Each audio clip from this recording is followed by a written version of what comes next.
And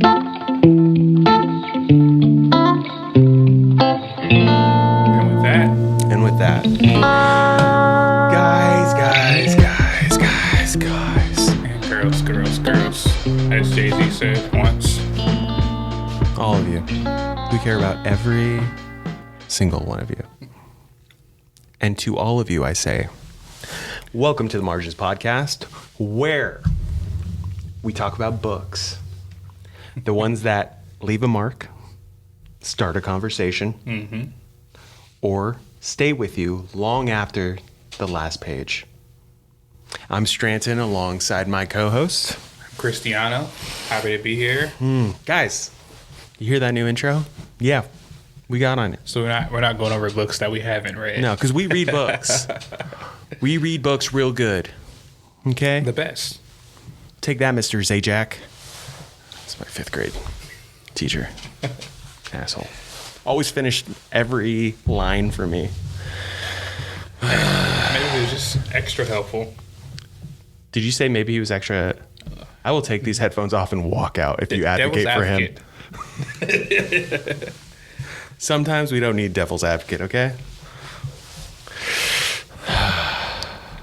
All right, so what do we have today? What's going on? You want a brief teaser? You want a teaser? Do you want a teaser? Let's get on a teaser. Guys, this week we're diving into King of Ashes. Where is it at? By S.A. Cosby. The man himself. The man himself. A story about loyalty, secrets, the cost of trying to fix the mess you came from. When Roman Carruthers gets a call from his estranged father in the hospital after a suspicious accident, he returns home and everything catches fire.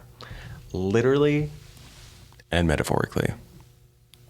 Just to be clear, he gets a call from his sister, not from his father. His father, out cold. His father? Yeah. Not in the best shape. Not there. Yeah. He just posted. So, guys, we are really excited about this book because the first episode that we said, that works, we're happy about this, was none other than Razorblade Tears. Yep. Another S.A. Cosby book. Wonderful one. We had a great back and forth.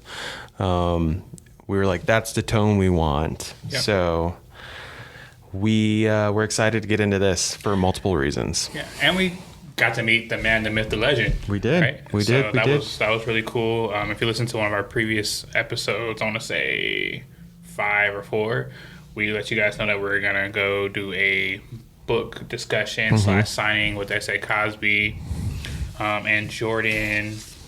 Forgot his last name, but another crime writer. We're gonna do one of his books soon, just to dive into his artistry.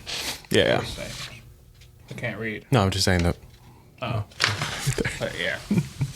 All right. So with that being said, super excited. I think that this book was. We'll get into it later, but I think it was good. I think it was. I told you this before, but I think that I was able to enjoy this book a little bit more than Razorblade Tears. Not saying that it's better. I'm not putting them up against each other, but it was easier for me to get into the characters. I think they're like slightly less heavier. I get that. Yeah. I do.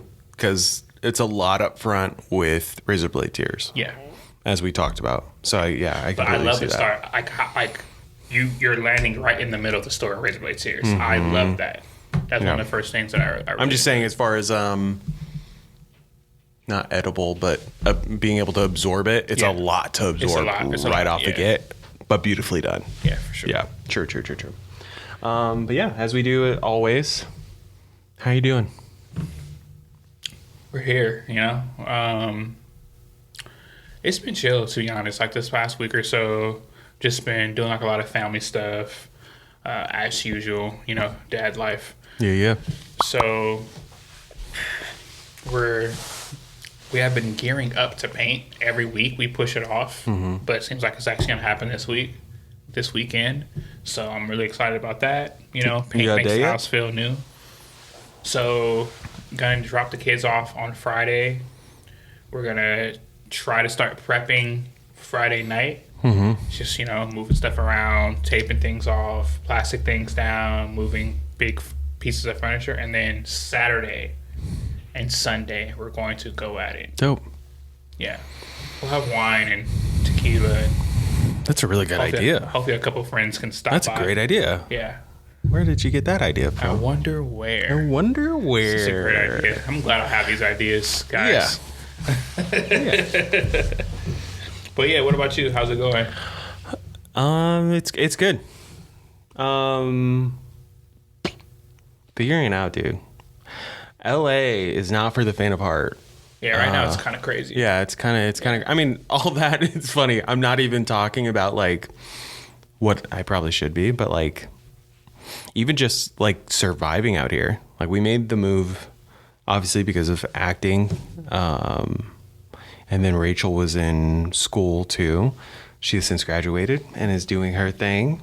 I'm still doing auditions and everything, but yeah, it's definitely a day-to-day thing of like it ebbs and flows. Yeah, it's not only just like a lot of times with acting, they're like, oh, do like ride the wave. Sometimes you're going to be getting a bunch of auditions and gigs and whatever. Other times there's going to be times of famine. Dude, that's like just life in here anyway. Yeah. And for our listeners that don't live here, I'm sure you guys also say that about like where you're from. I think that's just life in general. Can I ask you a quick question that just popped in my head? Yeah. You might have spoken to me about this, but I know you're more into like TV, commercial, feature film stuff. Mm-hmm. Have you ever tried to widen your horizons to like plays and theater? Yeah, theater. Yeah, theater's a fun one. It's one that intimidates me. Yeah. And definitely something I want to try. And I would say translates really well. Yeah. You know, everyone that we most of the time love seeing in film, they have some sort of background in theater. But it does take a specific commitment and ability to do so, because a lot of times with theater, it doesn't, not that I do acting for this reason, but because of, like I'm saying, the day-to-day grind, doesn't always pay or pay well or pay. I understand that. I'm thinking more like, because LA, like most places, it's just being right place, right time, rubbing shoulders with the right person, and opportunities would be there. Opportunities are there. Absolutely. Like the level of uncomfortability that you'll be in, it's going to produce something, right? That friction. So that's like I'll be honest, I got the idea because I was watching a Denzel interview, and they were asking him like, "Oh, I know you did theater." He was like, "Yeah, I started, and this is what I do." Yeah, and to be honest, I didn't know that he was a theater actor either. Oh yeah, but huge. Yeah, I think that it's pretty cool, and I know that we have a pretty decent scene. And even if you weren't interested in actually doing theater, just the community, the community, rub shoulders with the people, be at the right events, the right parties. I know it's a time commitment. Young son, right? So, and Rachel's been working, so it's tough. But no, but I mean, you're right. That's where the opportunities are. A lot of these events. So. Also, remind me when we're done with this. I'll watch the playback, but I'll plug you with someone. It won't be crazy, but it's work, and it's gonna be on. All his stuff ends up on TVs in some shape and form. Okay. But I'll plug you with somebody that I know. I used to write scripts for him. We're still pretty cool. Yeah. He's did a movie with Omar Gooding. Omar Gooding's in a lot of his movies, though. Oh, really? Yeah. Omar Gooding.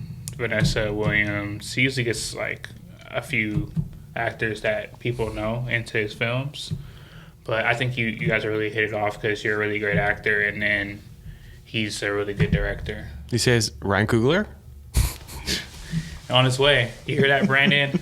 Yeah. You're on your way, bro. I love it. Love it. All about it.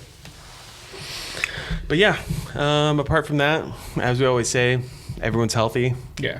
The important things. Important things are all there. We talked about this at your birthday with Bryant. You know, you could wake up every morning and think about what you're lacking. Right. Or you could take that moment and think about what you have, you know, to be grateful for. So I always want to be, you know, honest when I'm asked that question, a little bit better about not saying just, I'm trying, you know, but I am happy and grateful. So I know we have broached this subject before, but and we have to move on.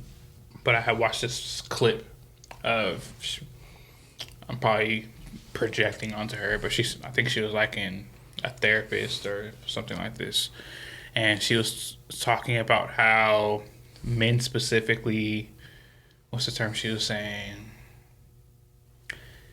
It's something, I'll have to look it up, but basically men suffer from something, not all, but a lot of them suffer something where they don't allow themselves to enjoy the journey that they're on, because they have this delayed gratification thing, and then when they reach the mountaintop, it doesn't feel like much, doesn't, you know, like they don't get that release, that oomph that you need to get further motivation, and they just move the needle. And they're like, okay, so now I have to do this. Next. Yeah, next. Oh, absolutely. And you get stuck in this loop of next, and you never get the chance to adequately enjoy right now.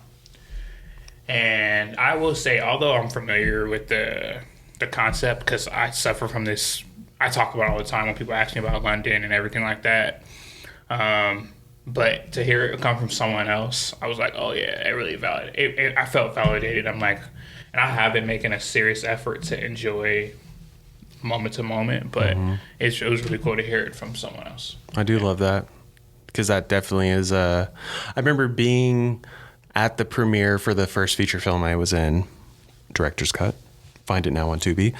But we were sitting in the theater, and it just hit me as it was starting that I was about to see myself on a silver screen. It's something that's been a goal for like, and I had been on screen, but not as the credits are playing, my name appears, you know? Yeah. And it took me being there and it happening for my like adrenaline to stop and like embrace the moment, which was an awesome moment, but also like we're talking about, kind of a grounding and humbling moment where I was like, I should have been happy about, like, there was a whole, like, family came into town. Yeah. There's a journey here to have enjoyed. Yeah. Yeah, absolutely. Absolutely. I did see this. Did you see that interview with Shaq about him? He said he never talks to his wife about, like, if he's having a hard day.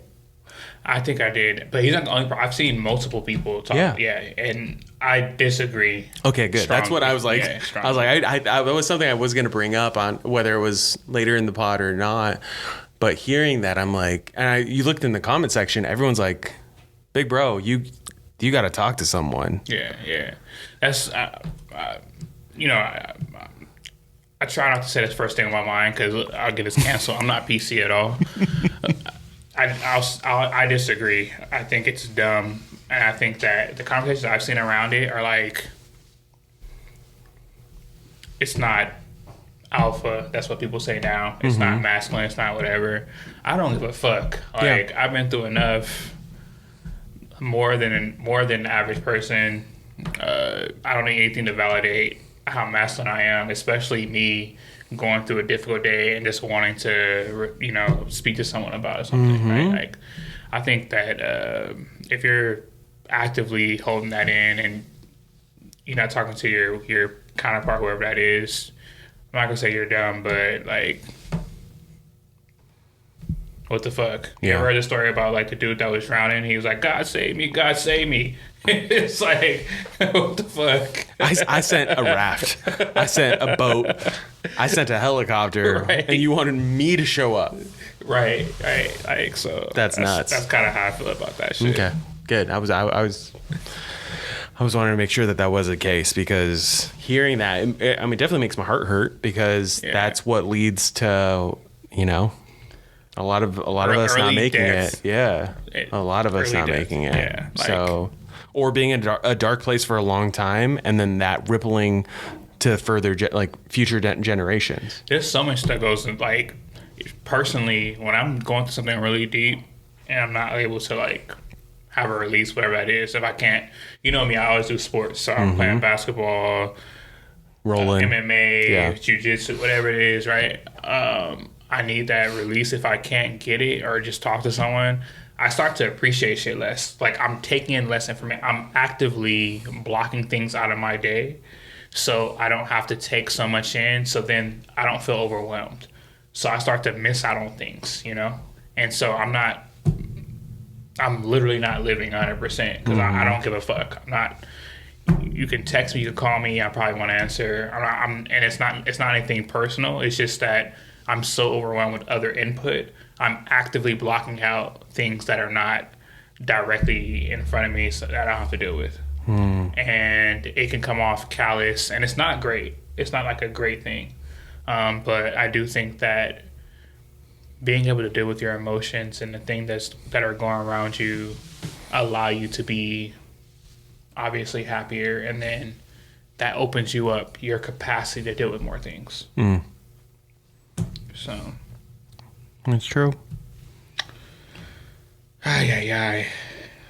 With that being said, That was supposed to be a check-in, dude. it's supposed to be a check-in, but that's a great check-in. Yeah, that's a great sometimes check-ins go That was a a great little one. bit beneath the That surface. is a great one. Alrighty. Between the wines, what have you chosen for us today? Do you want to check it out? I Yeah. don't know if you checked it out. Yeah. Let me check it out. Check it out. Rabble. Yeah. How you like that label? I thought it was a love pretty that. Cool label. This would have been. This is good for what we're doing today. It's great for what we're doing today. But also, I was like, that's good for the Devils too. It would have been good for Devils too. Yeah. I didn't see it though. No, why? No. You guys check it out. Let's see that volcano up top. You know, just a ton of ash. Ton of ash. It's like Pompeii. If you know, you know. Okay, Rabble. Red wine from Paso Robles. What do we have here? We cannot command nature except by obeying her.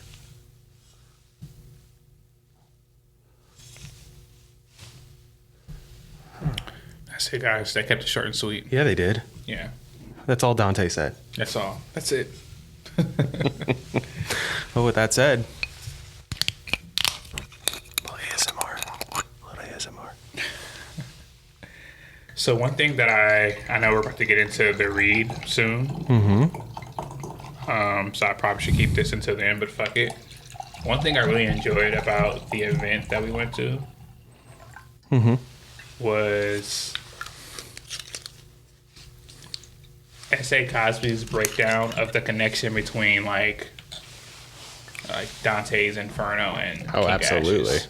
I thought that was really great. It's just good. Like, you know, you just like when you have anime or books or movies, there's always different fan theories and ideas of like what you're getting, but to see like the makeup of why he wrote the things he wrote and he named the characters what he named them. That is my favorite thing about, I think, art in general, whether it be music, movies, TV, whatever it may be, and now in this books. But hearing said creator, said artist, Yeah. say what influenced. That's, I mean, since I was a kid, I loved watching interviews of, you know, at one point it was talk shows, but then when podcasts came around and the people were able to actually break down in real time and not push it, you know, be a press junket or whatever. I remember hearing my cousins that have done music break down why songs were, or like specific hooks were said a certain way or whatever it may be. And that was always the best part. To figure out the inner workings of the art. Weird thing to others. If you tell me why you're connected to a specific song, I will forever have that song on like my playlist. Yeah. Whether it's about, it doesn't have to do about like with me. If I know that it meant something to you and I know that story, it is now like ingrained in me that's that person's song for that era. Now I'm like connected to it. Yeah. It's always been something. I'm probably the same for film and stuff, but yeah, absolutely hearing SA talk about, or Sean, as we know him now. Yeah, now first name basis. First name basis. We talked to him. Having heard everything he had to say about it was super cool. Yeah. We'll get into that. What is, instead of hearing about what you're reading, what's on your TBR? What's coming? What's to be read? I'll give you one thing that I'm going to read, and I'll give you something else that I have not been enjoying. Wait, have you read it? I have been reading. I'm going to give you one and one. Okay. Well, that works. So first, I just want to start with fuck Fourth Wing. The whole series, guys. And I know that we'll probably have an episode where we break it down and do it. There's so much that I like about it in terms of, like, I like dragons. I like magic. You like dragons? Love dragons. Love dragons. I love the fantastical element that they bring, but I can do without everything else that happens in that fucking book. The characters are wildly fucking annoying. Not just the main character, the supporting characters. I think my favorite character in the whole book is her sister. You don't get a lot of her. You don't get a lot about her sister anyway. So fuck it. I have not been enjoying that read. It's been so hot and cold, hot and cold. And I keep saying, like, I'm gonna keep going because everyone loves it, and I'll do it because this is what we do. Like, we read shit even if you don't enjoy it. But for now, fuck Fourth Wing. Have you read it? No. Okay, yeah. So I'm taking a break on Fourth Wing. I know I told you guys I was going through the series. I'm taking a break on Fourth Wing until you start it, and I'll pick it back up after you start it, so you can feel my pain. I mean, you might like it more than me though. Like, you know, it's possible that you like it more than me. I'll have to check it out. So TBR, The Shadow of What Was Lost. Okay. By James Islington. Drop that S. But so that's on my TBR. I'm really interested to get into more of his books, like the World of the Many. I love the world that he built in the World of the Many. I think it was a really good world building, really good character. I spoke about it, but so I think that's gonna be the next series I get into. Yeah, there's a lot of other stuff, but what about you? TBR, I know I have one by S.A. Cosby. It is All Sinners Bleed. Yeah. I have that one. Apparently that's a really good, like, yeah, we gotta check that out. Currently I have The Long Walk by Stephen King. All the Sinners Bleed. Correctly said. Year of the Reaper and Dragon Fruit, both by Makia Lucier. Yeah, I have all four. I have all four checked out on Libby. So I'm going to have to, as soon as I finish the book that I'm currently reading, I'm going to have to jump into that. Yeah, get through that list. Ooh. A little shaky shake. A little shake. Yeah. That's good though. That's cool. I mean, I'm probably going to slot in a couple rereads because I'm always doing rereads, but also some good like nonfiction, you know, something edible though. Sometimes it becomes a drag. So I think that's what's helping with the one that I'm doing right now. It doesn't seem fantastical at all. Yeah. And I'm kind of missing that. But it's also like, it's refreshing. Because it is kind of weird going from, not weird, but it's a lot to go to all these different worlds and they start mixing. I really got to stop hitting this. It makes noise. Also, you're going to have to eat that. The mic. I'm just realizing as I'm hearing, I'm barely coming through.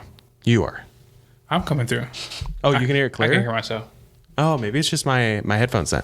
Yeah, you're just not picking up all the way because you sound lower on my side too.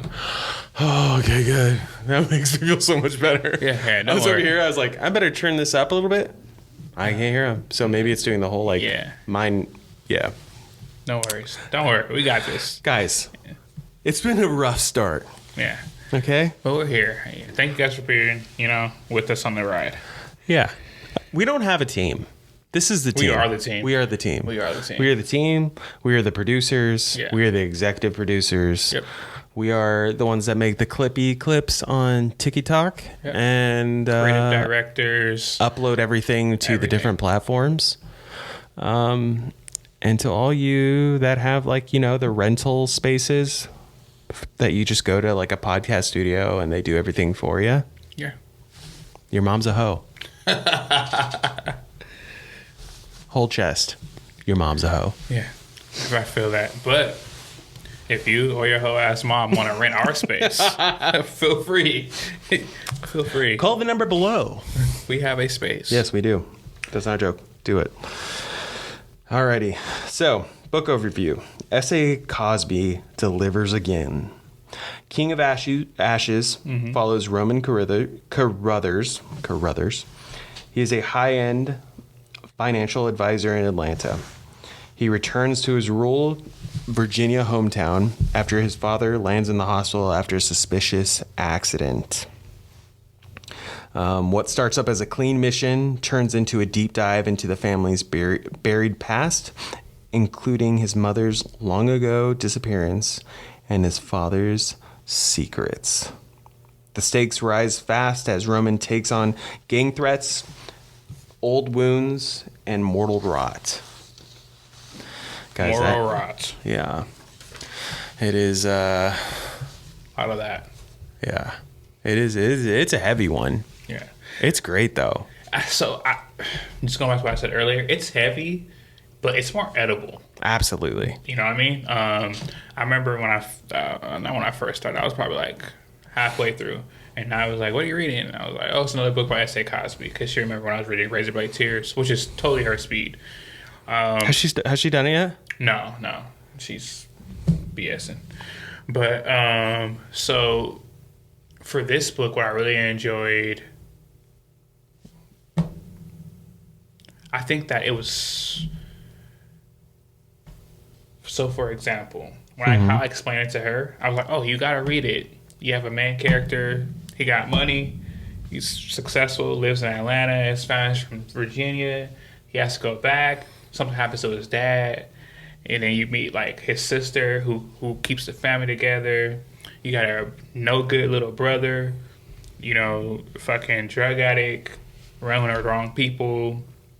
That's like the quick synopsis I gave her." She's like, "Oh, that sounds interesting," because like she likes the dramatic shit too. So, yeah, I think that as deep as the characters get and the story gets, the way he writes the characters in this one seems so much more edible for like the average person, if that makes sense. Like the struggles that they're dealing with are pretty everyday, like the drug problems and stuff like that. I don't know the numbers. I can't remember off the top of my head, but in America, no matter you have a lot of money, a little bit of money, drugs are a huge issue. I'm not just talking about like coke, weed, meth, but opioids. Yeah. Right? It's like just like through around, so I do think that he touches on something or a lot of things that everyone deals with. Familial conflict, right? Family secrets. Like it touches on a lot of different themes that I think the average person can really, connect with. Mm-hmm. So yeah, it's really easy. Upon meeting Cosby, S.A., so we went to Roman's, the bookstore, as we previously mentioned. That was this past Friday, June 13th. Filled room. really Yeah, a mixed sold bag out. of Sold out. completely sold out. Romans did it right.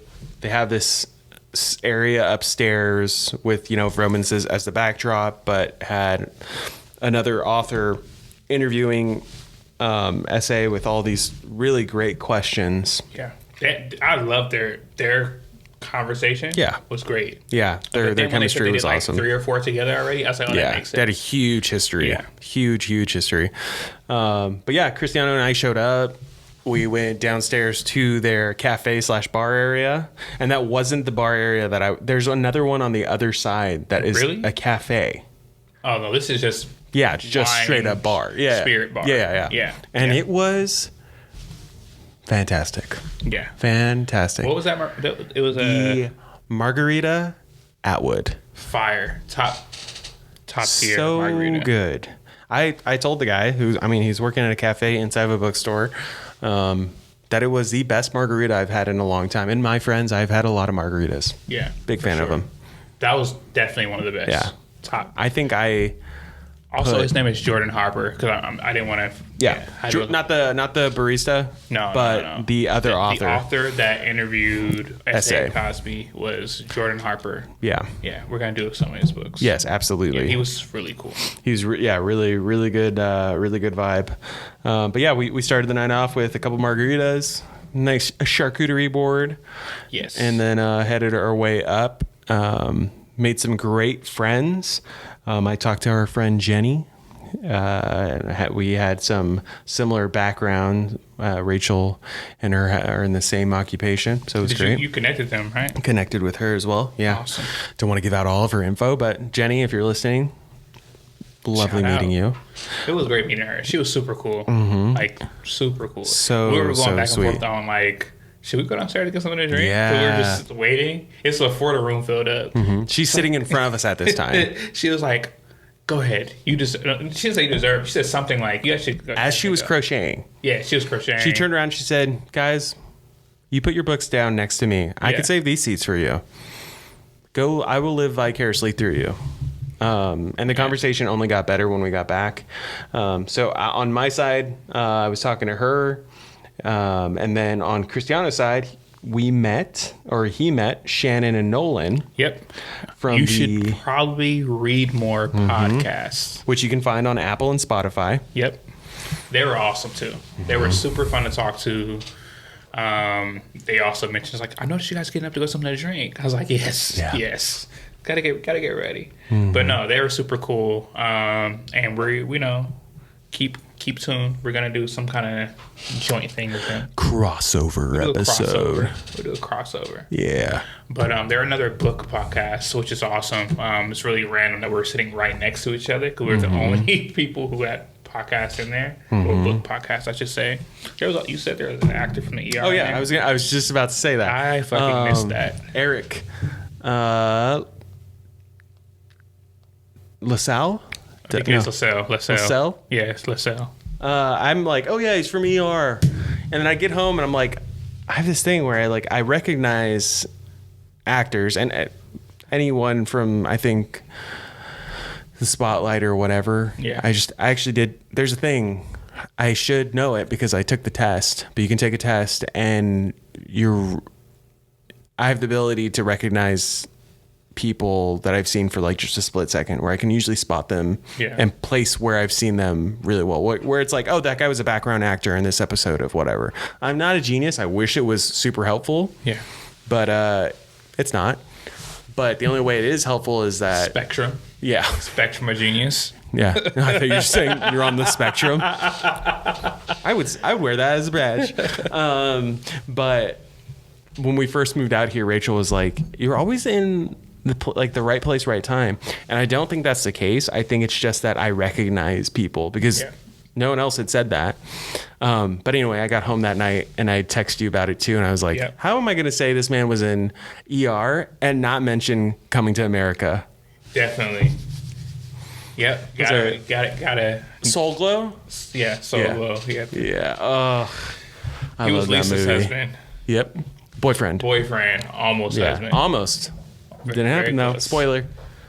Yes.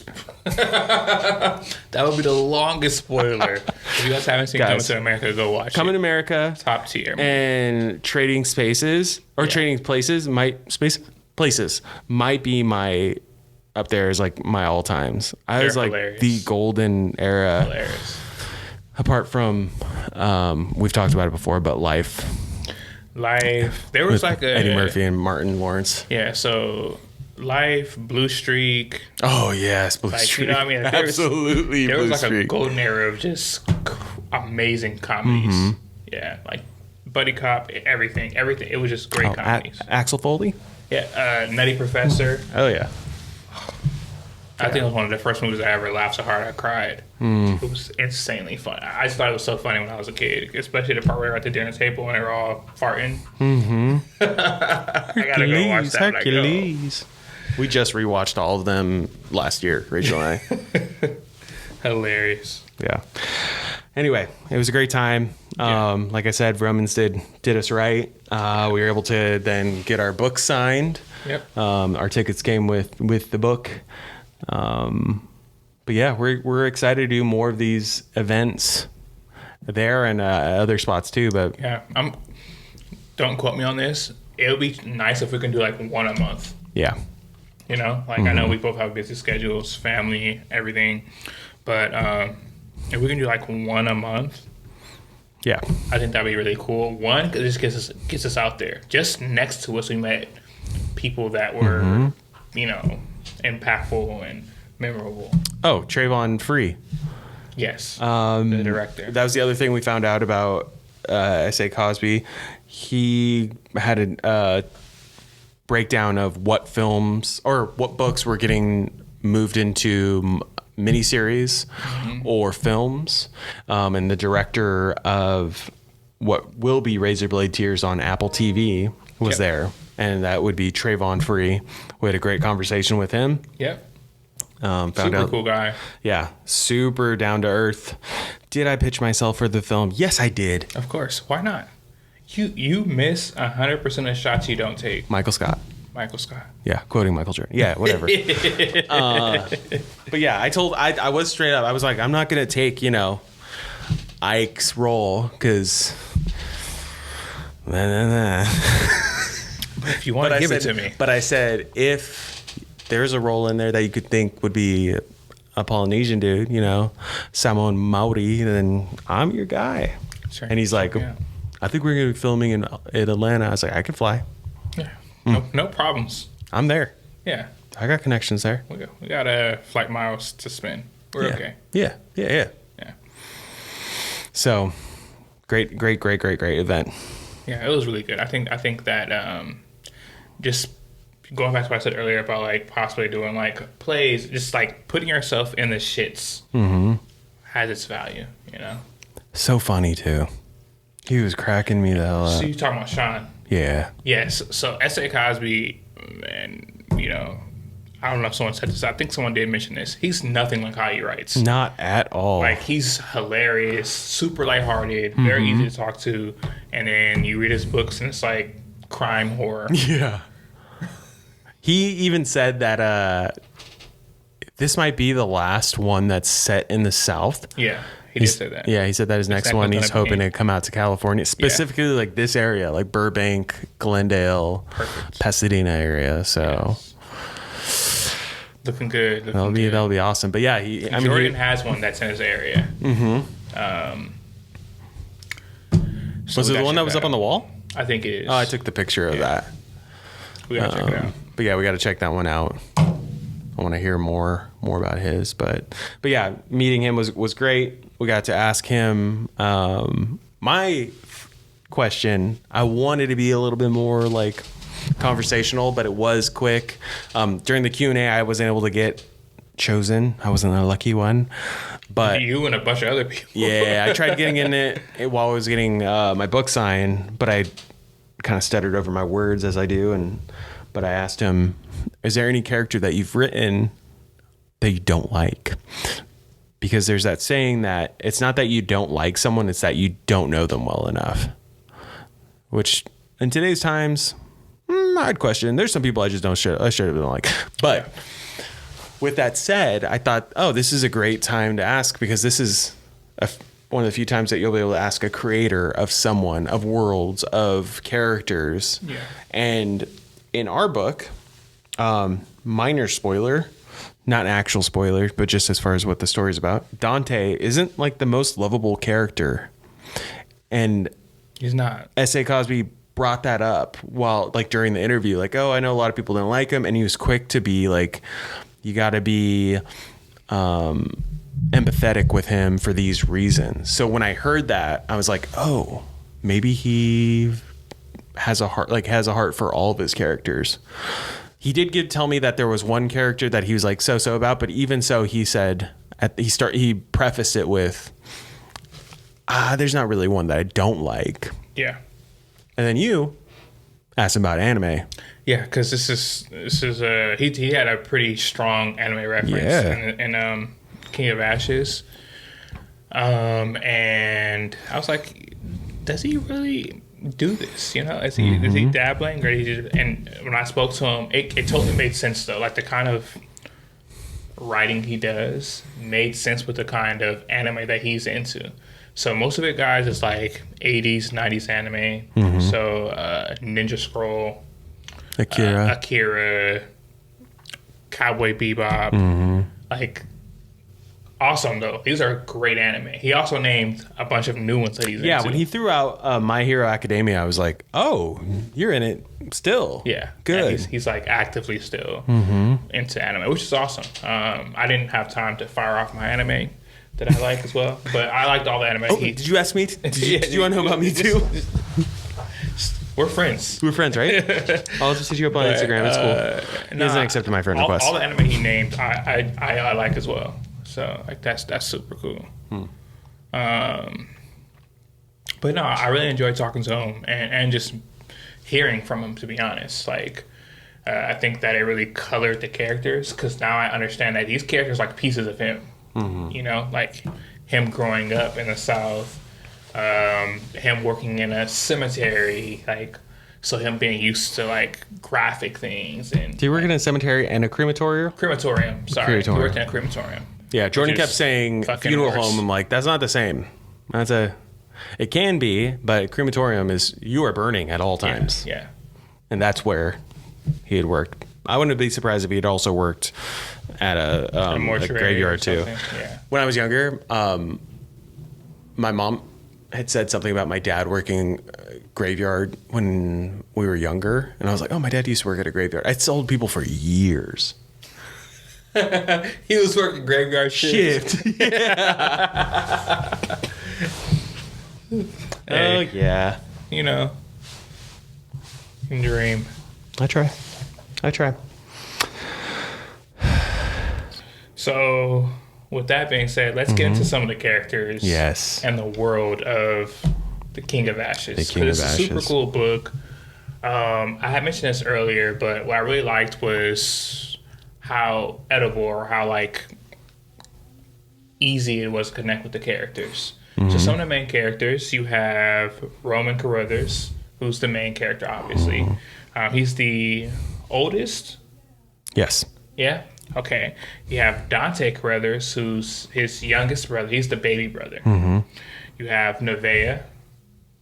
She's the middle child. She's the sister. Mm-hmm. She's the backbone. She's the one holding the family together. Kind of mentioned that earlier. You have Bonita Carruthers, who's their mother.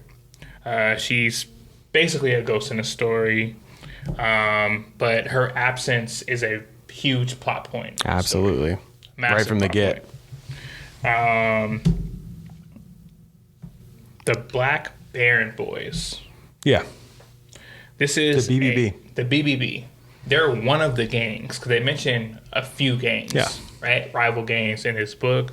So they're one of the main gangs, and they're the main, yeah. They are the main, sorry. And they're ran by two brothers. Mm-hmm. I won't go too deep into them, but I remiss to say also the dad. Yeah. Oh, he's on the Ezekiel. He's down here. Yes. down the line. That's why. I was like, bro, it's on the paper. He's there, but he's also like he's a plot point character. Yeah. He's really there to help push the narrative forward. Mm-hmm. So as we said earlier, Roman comes home from Atlanta because his father is in the hospital. Mm-hmm. After an accident. Yeah. And so basically he's thrust back into familial things, hometown things, etc. He gets pulled from Atlanta, where he is doing well for himself. He's doing very well. He's a financial advisor, basically, to different artists. Yeah. Like the hottest rap artists at the time, but also Dilly Dallies. Dilly Dallies. Works with a ton of other artists and basically anyone who needs financial advice, help, where to put their money, how to put their money. He's very, very knowledgeable. This is the thing that he's good at. Yeah. He's great at moving money. He's Bateman in Ozark. That's a great one. Yeah, he's Now, definitely Bateman in Ozarks. Going into this, wait, before we get into it, the names.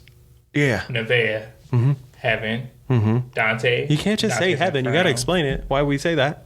Well, we said it earlier though. We did. We mentioned it that this like he has some. Oh yeah, but why? I'm saying. You just said Heaven right after. Nevaeh backwards. Nevaeh backwards. Yes. So if you're black, you know this because I know at least 5 Nevaehs. I know at least 5 Nevaehs, bro. So I've heard this since I was a kid. Yeah, it's Heaven backwards. My jaw dropped when we were at Romans. I said, "Oh," but then Dante too. I was like, I don't know why I didn't make that connection either. So Dante was the one that I was like, oh, okay, yeah, Dante's Inferno makes sense, right? But Nevaeh, I knew that was like, it's a thing. It's a thing. I'd never heard that name before. Yeah, you know. Well, I'll introduce you to a few of them. Yeah. But and their family, I won't say that they're affluent, but they're one of the more affluent families in their town because it's a small town in Virginia. Oh, absolutely. Because they own a crematorium. And they came from the poor part of their town, and their dad invested time, money, etc. to get this crematorium, right? So they're known in this town because they have the local crematorium. Yeah. S.A. Cosby also spoke about this because in the South, that's actually a real thing. This is one of the fields of work that Black people were allowed to get into in the South, and get some kind of wealth. So that was really cool to learn about. Yeah, the history behind it. I hadn't given that a second thought, and then when he said that while we were there, I was like, oh, man knows his research and knows his history. I love that. But yeah, as we said, Roman comes back, has to fix a lot of issues that are going on internally and externally with his family. And he thinks he's the one that's like holding shit together. Yeah. He 100% believes that. He believes that. But his sister is like the real deal. She's the anchor. He definitely computed me making money means I have my shit together. Right. Yeah. That's facts. That's facts. Whereas Nevaeh was, or here, Nevaeh. I'm already saying it backwards. This guy. Dyslexia, bro. How dare you? Nevaeh, from day one, has taken over for her mom and has been there for her brothers and her dad from the get.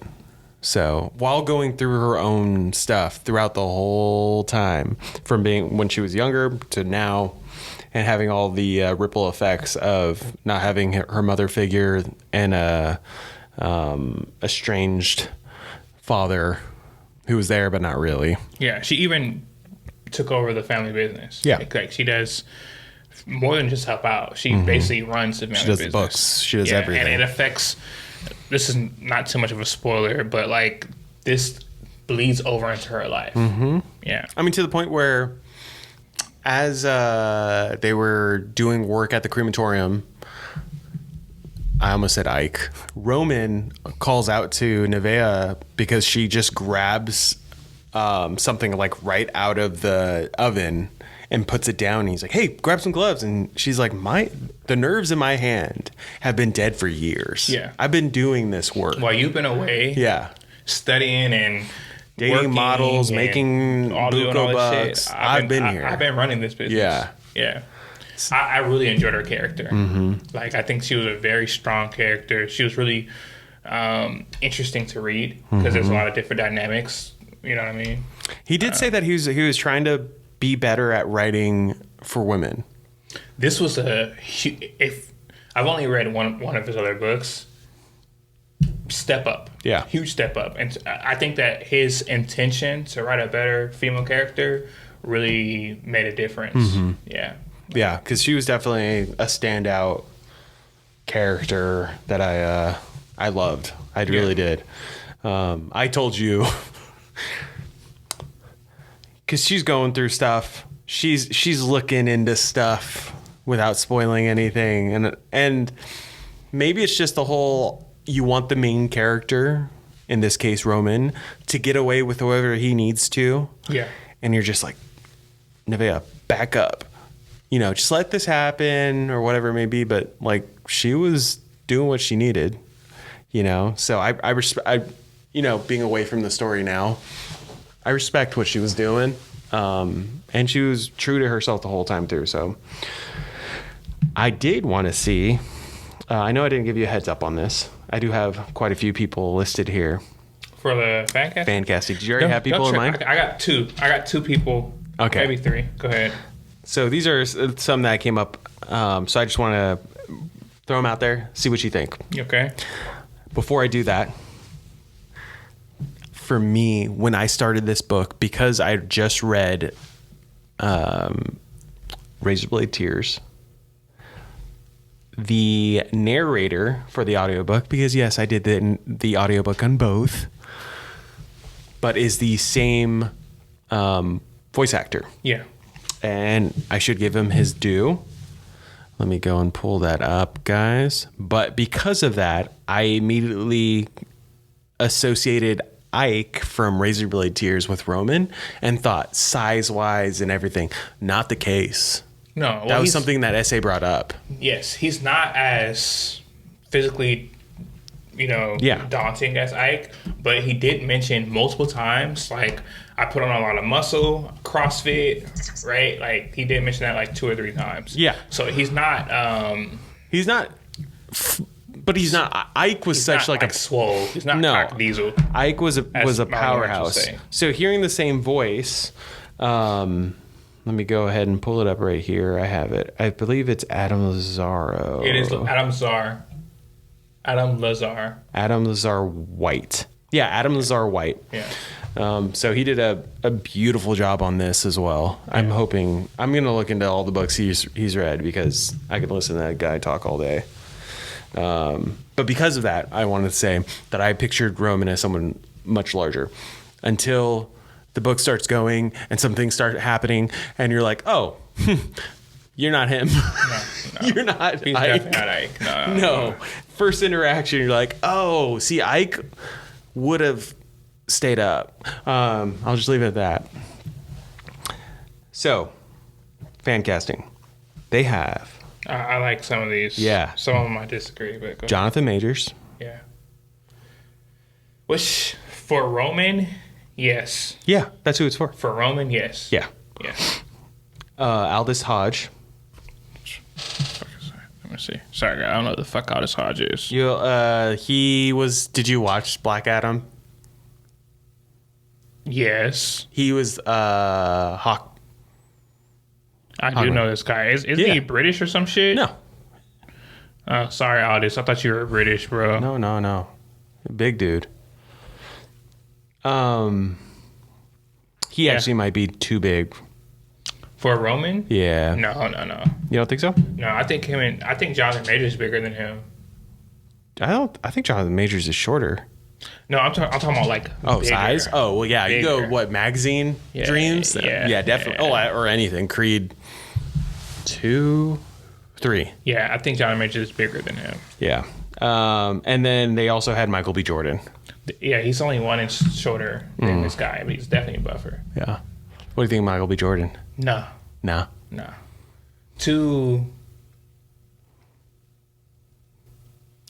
has to be like some pain. Like, you know, like Roman carries a lot, although you don't really realize how much he carries until later on in the book.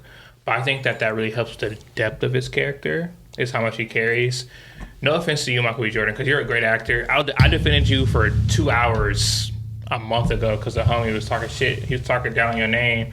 It was actually my homeboy Dante. I'm going to name drop him. We were watching Fruitvale Station, and he put it on because he wanted to show me that you weren't a good actor. Are you kidding me? He said that he has no depth and that he's like wait. I was defending him the whole time. I was the same way. You're saying he was Jamal from Hardball doesn't have depth? He said that they limited his lines in Fruitvale Station because his acting wasn't good enough. Bruh. There's Coogler. Why would he ever limit his lines?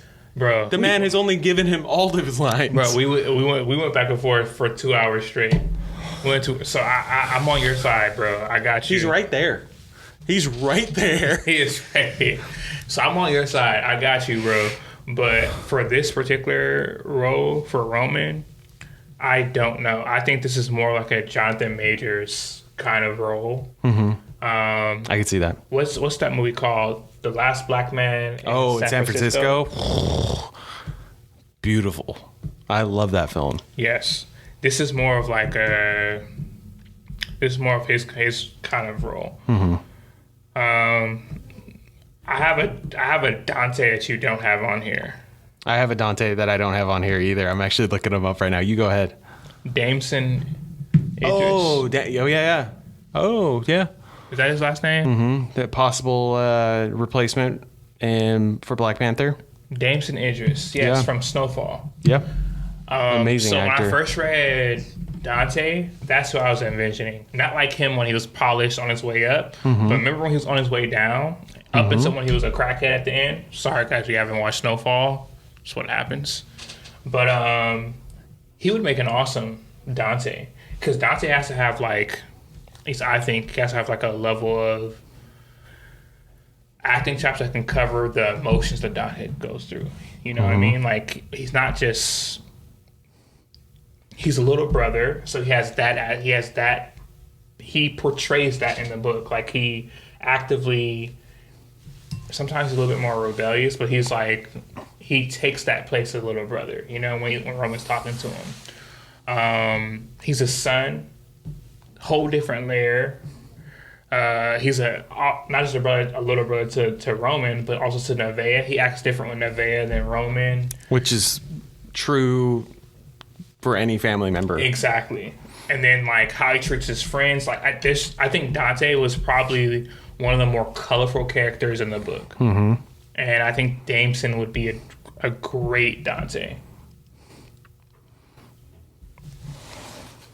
I do see Lakeith Stanfield on here.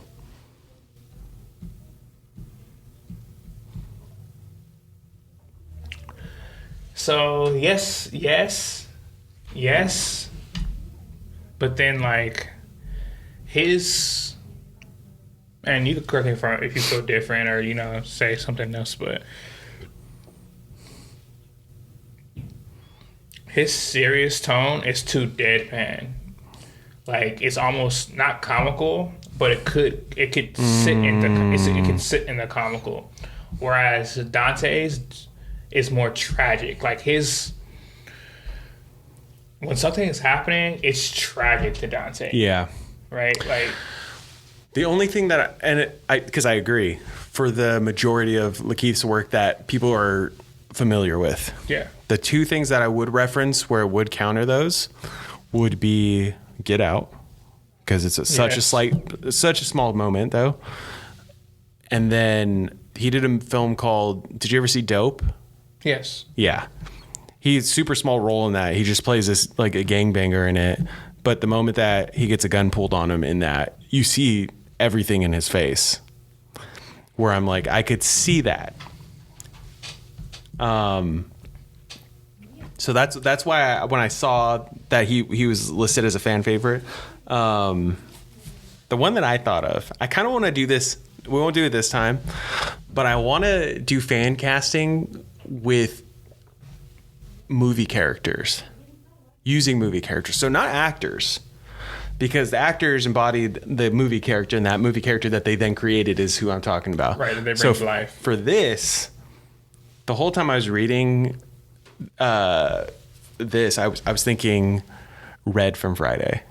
I was thinking about Day Day. Oh, really? No, that's a good. Oh, that's a great one. Day Day, that but is in a great serious situation. Yeah. Like, you know what I mean? You want a cookie? I know you're hungry. I love next round. Yeah. No, but the whole time I was thinking, awesome. Right? Yeah. That's good. That's good. You guys gotta know who Red from Friday is, guys. Watch your chain. Yeah. So, yeah. That's great. That's great. I like that idea. Mm-hmm. Oh, yeah. that you know what that reminded me of? Yeah. When Chauncey, who's a cop in the book, tries to confront Roman and basically say, like, tell me the truth or else, you know, I'm trying to watch out for your family. Roman gives him a short story about how his family watches out for each other and how they went about doing it. Yeah. Great story. You know what I'm talking about? Yeah, definitely. Bike gets stolen. Yeah. You then tell, great story. Just basically an Ocean's 11 scale of how to take care of a bully with another bully without anyone ever knowing. Right. So, really enjoyed that. No, awesome. Nevaeh, Keke Palmer. What do you think? I agree. I think saw that. I can't think past her. Like, once I saw her name, I was like, Done. I can't think past her. Yeah. Because she has everything. She has, like, the chops to do the depth, to do, like, the lighter stuff, too. Mm-hmm. You know what I mean? Very sisterly, you know? Yeah, exactly. Right? I do think that she would kill that role as Nevaeh. Mm-hmm. So, yeah, whoever's picking this up. And then I could see Taraji or Regina King doing Bonita. So, all right, guys. Uh-oh. So, look, for all my, you know, cult, black cinema, Loretta Devine. She is the mother of all mothers. Yeah. And she actually doesn't have children in real life. Damn, I would have never thought that. Exactly. When I found out, I was like, no way. Because she always plays someone's mom. She has no children. I think that she would smash it. And she has, like, the automatic motherly aura. Mm-hmm. You know what I mean? Mm-hmm.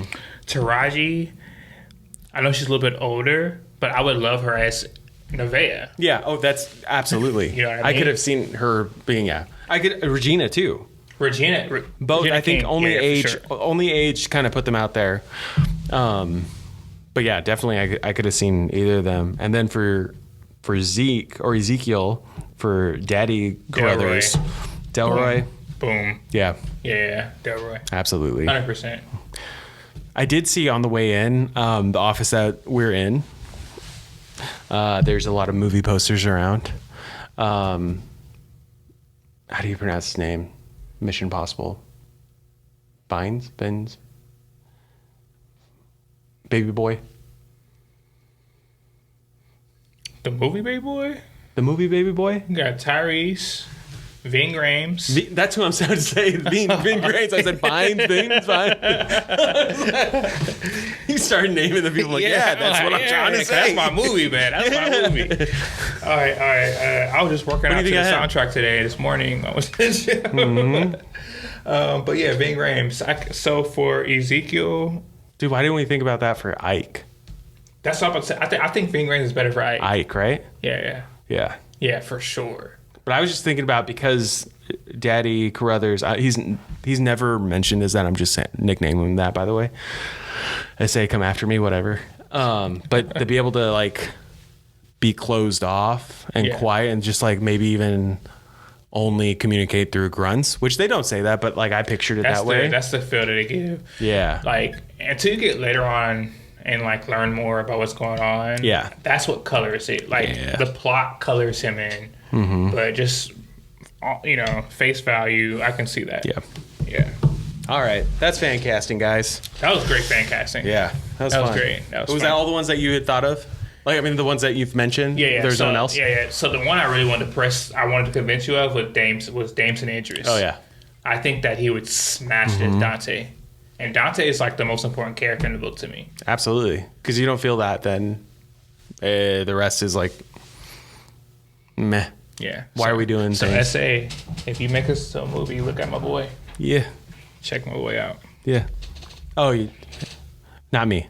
Oh, you could check out Stratton too. Not for that role. I don't. It's fine. Just anything. Anything. There are other characters. We just want to do the family, specifically the family. Yeah. The BBB and everyone else. I'm not going to typecast no one on that. So you guys can. I'll leave Hollywood to do that. I think we did. I think we did a good job with this one. We covered all the main family members. Yeah. Yeah. Alrighty. All right. So you ready for some hard questions, my guy? I'm ready for hard questions. Real talk.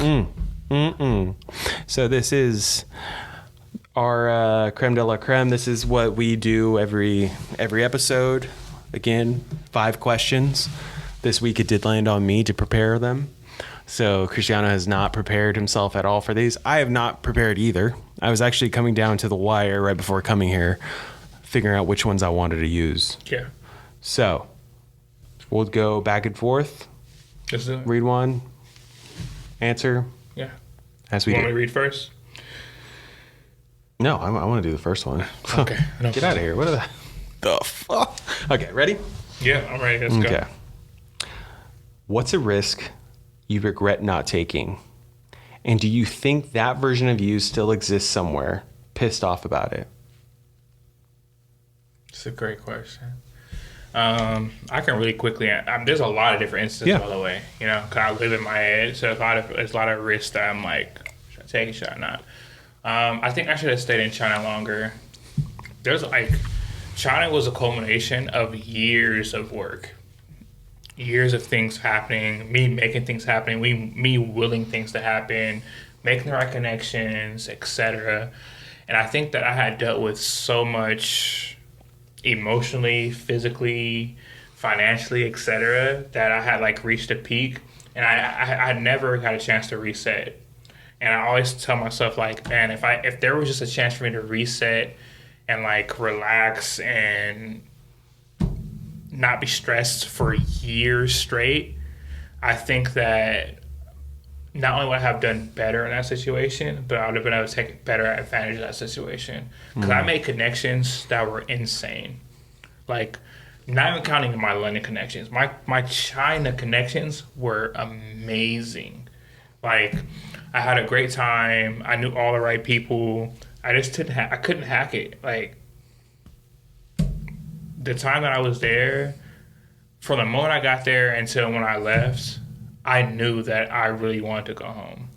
But the most time I spent at home in 6 years at that time was maybe a week.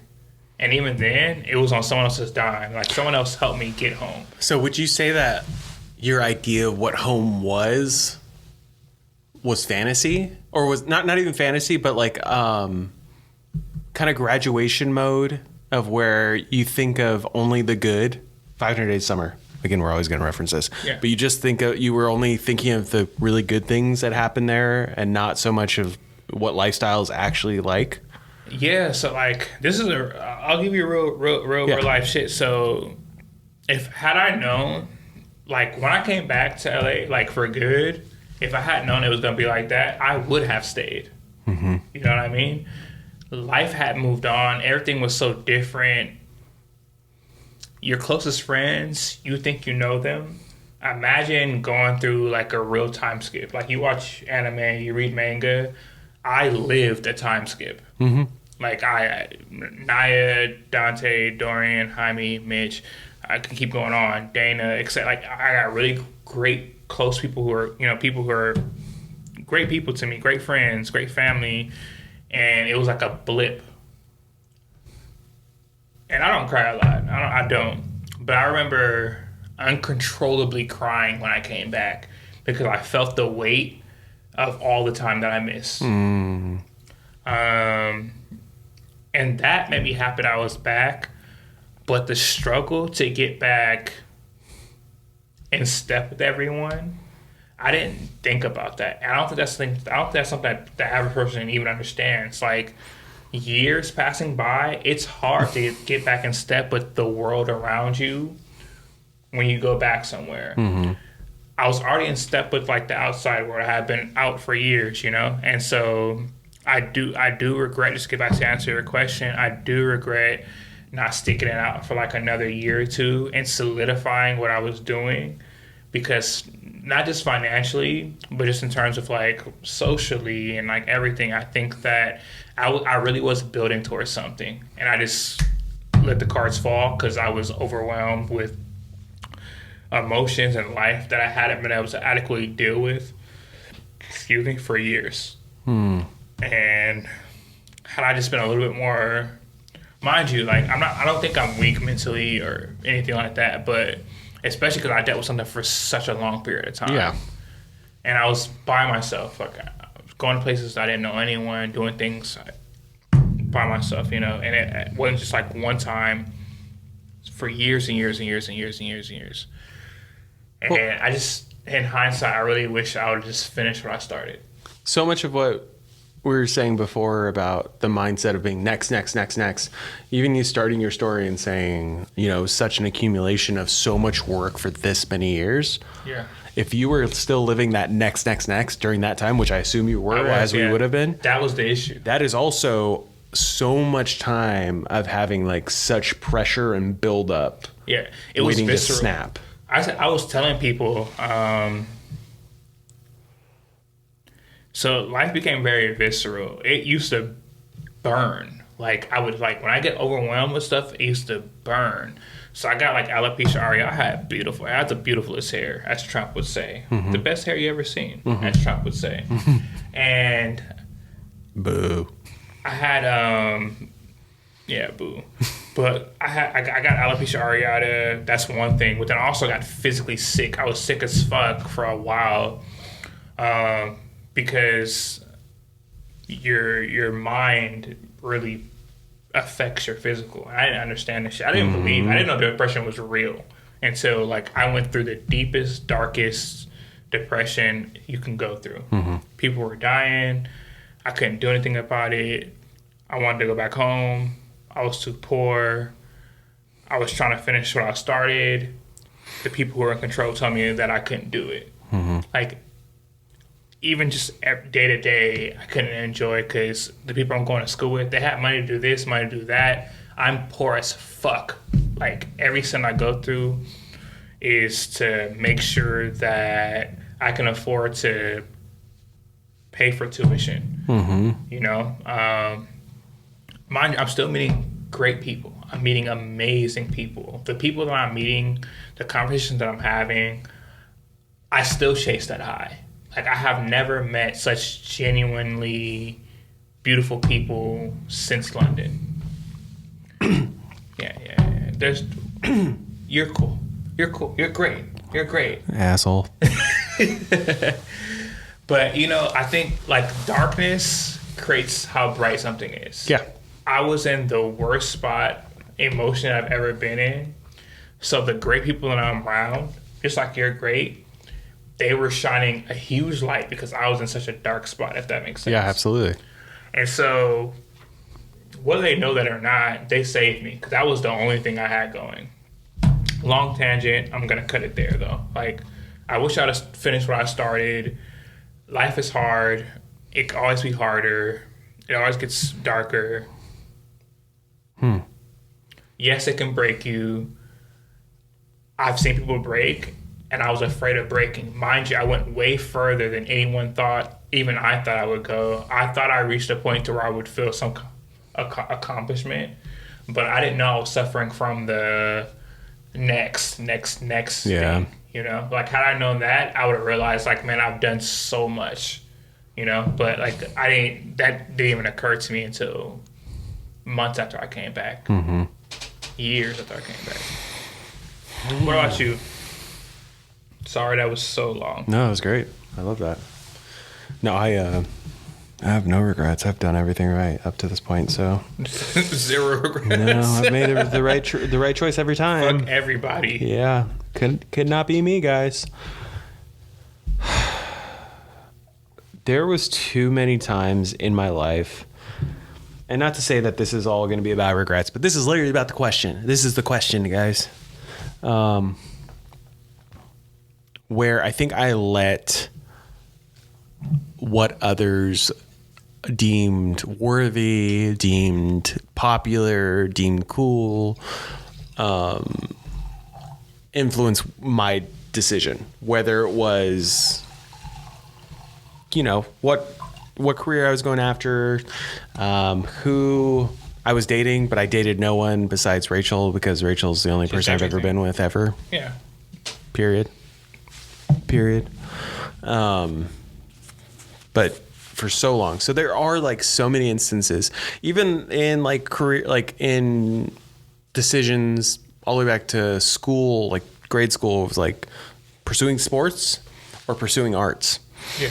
All my friends were doing sports, so I went sports, which I loved all my time in sports. And that's the biggest part of regret is, they like everything led me to be the person who I am today and with the people that I'm with today. But let's say I still get to be the person I am today and I get to still have my people. I would have pursued acting earlier. I wouldn't have wasted any time doing that. More time in what you love. Mm-hmm. Yeah. Because of my belief system now, I wouldn't have gone on a mission. I wouldn't have spent 2 years away from my family and friends in El Salvador, dedicating my life to a church that I'm no longer a part of. That's a hard truth. And we can play the game of like the experiences I had, the language I learned. I get that. That's what I was about to say. I get that. And that's a daily thing that I go back on because I have lifetime friends and experiences, language that I gained from that. But who's to say that I couldn't have done that in another way, whether it be humanitarian work, whether it be something less organized, because I do have friends that, did humanitarian work in other places, felt fulfillment. Sure, it wouldn't have been as coordinated, but I didn't talk to my family besides Mother's Day and Christmas for 2 years for a phone call for 2 hours each time. And besides that, it was one email a week. So it was just a way. So when you talked about the blip, I know that. I feel that. Yeah, it's heavy. Because I got back, and at least during that time, I was in a culture that was very much a church culture that was very aware of that, and you just kind of roll with the punches. It's a new group of people you hang out with, or the same old, and everyone's going through the same thing. But yeah, I mean that's kind of the hard truth. The people that I met out there obviously know that I love them and wish them the best. Yeah. And as I said, to preface this is that I would love to have kept them with me. I tried. I tried to connect I still do, because everyone's irreplaceable to me. Mm-hmm. Beyonce. Every single person. I think that I've traveled so much. I've worked a million jobs. Yeah. I know a million people. And everyone's always so like, wow, you've done so much. That's so interesting. You're so all this shit. And in my head, I'm just like, I am the summation of everyone I've ever met. Absolutely. Yeah. Like, I'm only the person I am. For the good, for the bad, for everything. For the good, the bad, because I've been able to experience the greatest people, Like, I didn't give a fuck about people. Not gonna lie, I was a horrible person when I was younger. I think I told you. I got expelled out of elementary school. I got expelled out of middle school. I got expelled out of high school for fighting. Yeah. You're an afternoon special. Yeah, I know. I didn't give a fuck. And then like I traveled, and I dealt with like real hardship, and I realized that this is it. This is everything. Mm-hmm. The people next to you, the people that you meet, they're everything. They color every bit of the world that you live in. Mm-hmm. As good as it gets, as bad as it gets. You can invest everything in people and never feel like you were shorted. You were never shortchanged. Yeah, I believe that. Great question. So I'll ask question 2. When does cleaning up someone else's mess stop being noble and just become enabling? When that dependency kicks in. I think I've seen it. I'm not going to name names because as we know now, we have listeners that are close to us. They'll fucking call and know you. our stories. Thank you for listening. And no time step. Yeah. Yeah. As I know you'll listen to this, John, as you're driving to work, as you're driving home from work. Thank you for being a avid listener. You're not who I'm worried about. Anyway, I think as soon as the hand starts extending before the story's being told, you're probably enabling at that point, you know, where it's so dependent and they're not learning to fix it themselves, or I shouldn't say fix it, but attempt to fix it. Yeah. Because the attempt is everything. If you then come to me saying, hey, I tried this, that, and the other, and I just can't figure it out, that's one thing. Yeah. But if you say, hey, this is what's going on, Dante, fix it, please. Yeah. Then maybe the first time, because, hey, he's lost his wits. It's whatever. But once it becomes like a repetitive cycle, bruh, you're gone. or cycle, you don't have to be redundant. Yeah. But it's so here's the thing. When it's tied to what you believe is trauma, you tend to be more lenient. Yeah. And empathetic to it. Absolutely. You know? Absolutely. Just coming from like a personal standpoint, I think that. But that's literally the time where you have to be so crystal clear about it being either X amount of times or some sort of intervention be planned so that it doesn't continue because of said trauma. Right. Because I completely agree with you. I'm like, don't judge everyone because, you don't know what they went through, but all because you know what they went through doesn't always give them the pass either. And that's not me being apathetic at all. That's just being helpful for that person too. Yeah, you want them to have the discipline, the motivation, the makeup to get themselves through as well. Yeah. And you rarely learn these things if someone is carving a path for you. The other side of this is that, and I'm not going to go deep into it because it's probably something for later, but I don't believe in like humanitarian intervention. Yep. When I was younger, I did, but the older I got, and I realized that, am I enabling? Am I helping them handicap themselves? You know what I mean? Because life's going to happen anyway. Mm-hmm. Like, even if you help, you're not stopping life happening to this person. They've already... Once someone sees a forked path and they start their way down that path, you're not kicking them over to the next path, right? They're already going this way. Time is flowing this way. At the very least, you can help block some of the shit that they go through or like guide them through it or whatever, but you're not going to stop them from going through shit. It's impossible. Who's to say that your way in helping is better than allowing them to learn going through the fire themselves.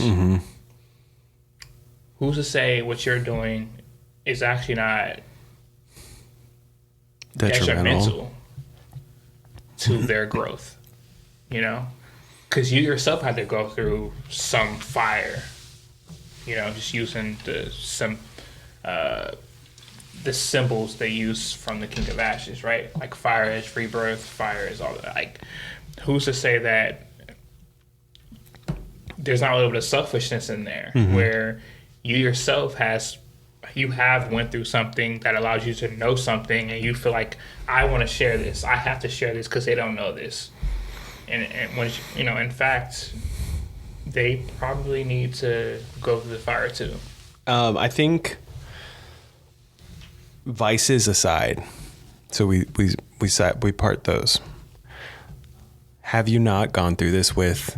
I mean, you could do that with a sibling, but even because I went through it with my younger brother, with him having to make or go through things that I went through. Yeah. Knowing he was going to go through that, whether it been high school or going on a mission or just life stuff. That was what I knew for the longest time. And now I have Max, I have my kiddo.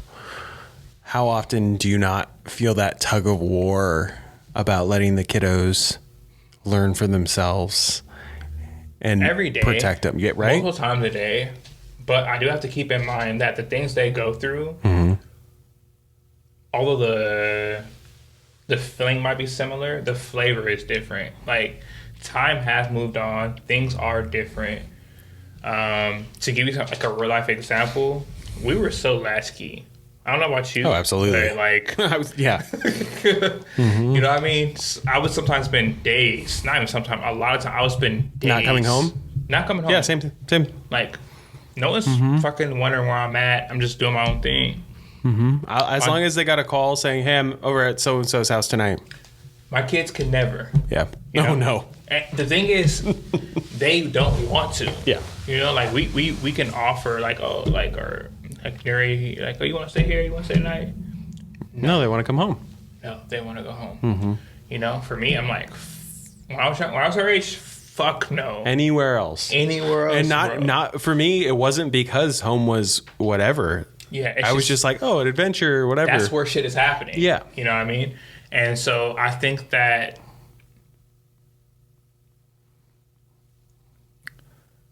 not to get too, crazy with the metaphors or anything, but what you see, like scientifically, is different from what I see. Yeah. Very slightly. We all slightly hallucinate a different reality. It's just ever so slightly.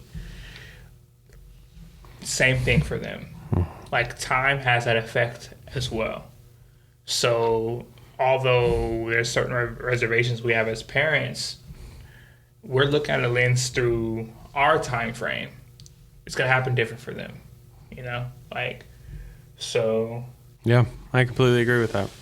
I've always had that notion of like, because how can I prove you wrong about what we see? I won't get into that, but yeah. That's always been something I thought about too. So off camera. Off camera. Okay, number 3. Do you think people would respect you more or less if they saw the full picture of how you keep it together?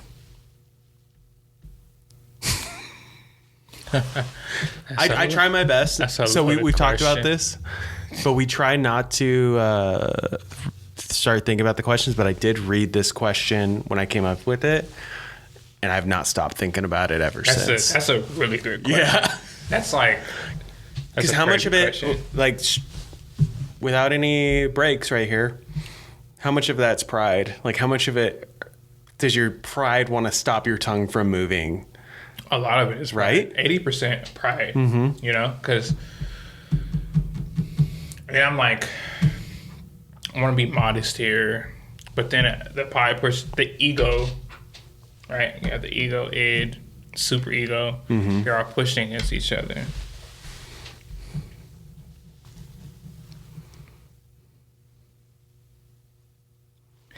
If I'm going off of like outside what I get from other people, not just like my friends, but like I know people who are 80, 70, 60, and like I'm really good friends with them. We have great discussions about life and everything. And I think that people would be more, I think they would respect it because they would see the extent, the depth of thought that I put into every second of every day, every conversation, every interaction. I take nothing lightly. I wasn't always like this. There's a point in my life where I didn't give a fuck past what I cared about, you know what I mean? But there was something in my life that made me want to change that, you know? And I wanted to start caring what other people think about.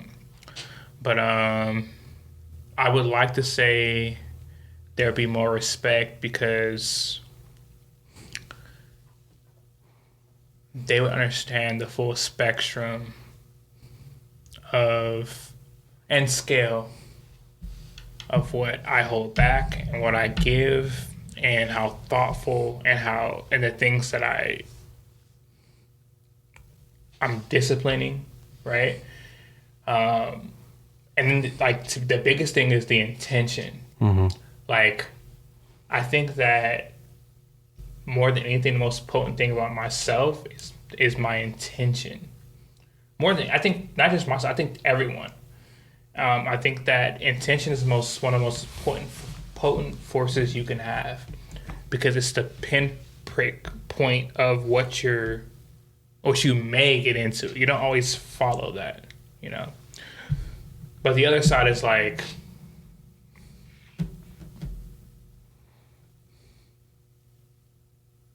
I have very shallow areas in me as well. Yeah. You know, that even myself, I shy away from, right? So who's to say that won't outweigh the other side? That's a really great question. That's like a daily bread question. Yes, it is. That's every day. I told you I've not, since reading it, I was like, damn. That's tough. Let me re-ask that so our listeners can hear that again, and this you can answer. Do you think people would respect you more or less if they saw the full picture of how you keep it together? I'm going to simplify it because that's what my little reptile brain can do. Needs to happen. 80-20. And that's me hoping. I would hope that 80% of it would be them respecting, not me more, because it's not like I'm like, oh, respect me, please. But they would see the full scale of mirroring what you just said.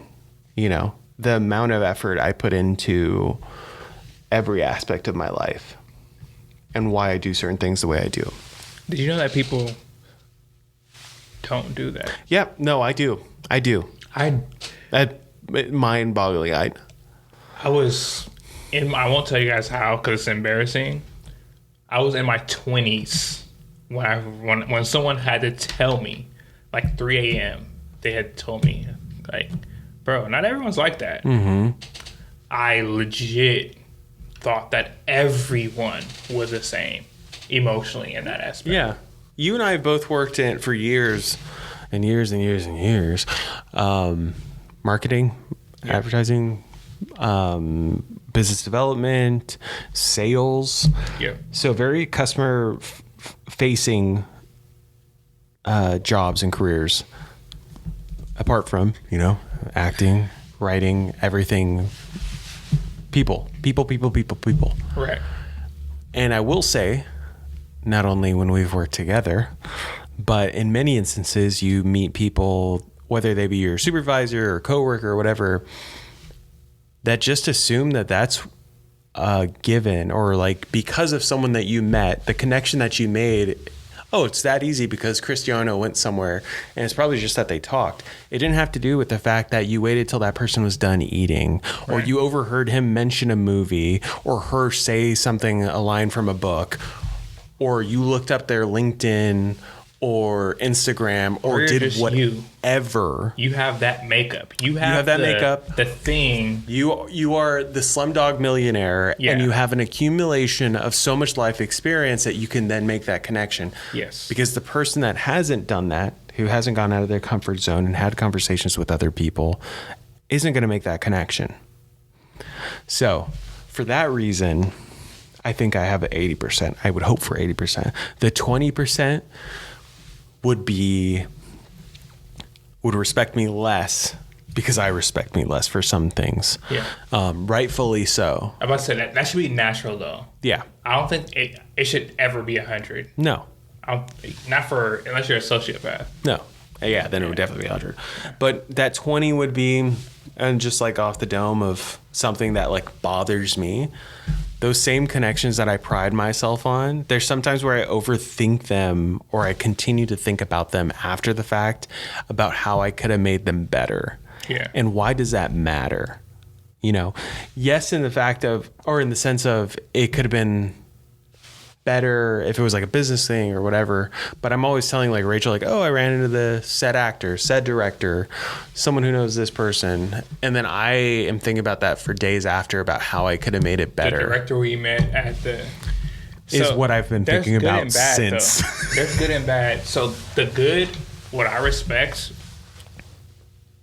there's a couple things. The first thing is it's a very unique trait. Mm-hmm. Whether you know it or not, a lot of people don't go through life trying to understand the room for improvement that they can press in any given situation, because that shows them their inadequacies, and people hide from inadequacies. The other side of that is that you don't get to appreciate the effort and the value that you have brought in that moment. Yeah. Which can totally affect you going forward. The choices you make, that outcome that everything brings. There has to be like a healthy balance of understanding that as long as you threw your hat in the ring, like you met, just give me a real life example. Last week you met him. You were face to face. You talked one-to-one with him. 100% if you see him out in another place. 100% if you message him. He's gonna be like, there's something familiar, even if it's like subconscious. Yeah. You know, and that's better than the person that never even stepped up to say anything. So that's appreciating what's there. And then yes, there's always room for improvement. Even if you achieved what you thought was the 100% of the situation, which is like, yes, there's a part I got for you. You would still think about like, man, I could have approached him earlier, or like, you know, like there's the critique part is very human. All of it's very human, but there has to be like a healthy balance, you know, like between both sides of it. And I just want to say I appreciate, because it's really, to me, it's rare. There might be other people who are in bubbles where it's more prevalent. The introspective part of it, I appreciate, though. I would like to have more people like that in my life, because I infuse so much of my life with, like, intention and introspection and, like, trying to find room for improvement and be more thoughtful. This is not anyone's fault. But most of us don't come from like $1 million family. You don't have to be poor. You know, like most people don't come from like $1 million, billion dollar family where your wants are taken care of before you know they're even wants. Most of us come from situations where you look at other people and you're like, man, I wish I had that. You know, whatever it is, whether it's their attitude, their money, their clothes, their lifestyle, just, you know, whatever, put a tag on it. It can't be understated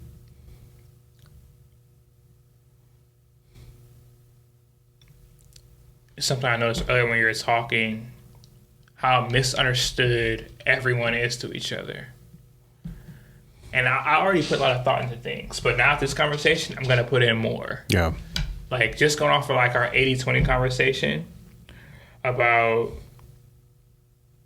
respecting less and more, and understanding, like, a full picture, less picture. I'm like, fuck, are there people throughout my day I'm short with? And I'm like, I shouldn't be so short with them because I don't understand fully what they're going through. You know what I mean? Like, I enjoy stuff like that because it helps me be better. It sharpens areas that I didn't know I even want sharpened. Yeah. Super important. That's a great question. Wow. You want to run number 4? If you had to disappear and start fresh, what piece of yourself would you leave behind on purpose?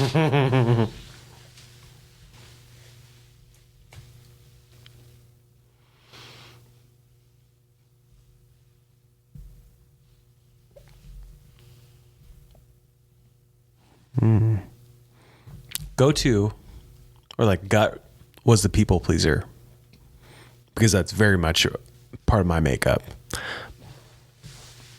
But because that's part of my makeup, I know a lot of that's what's driven some of that introspection.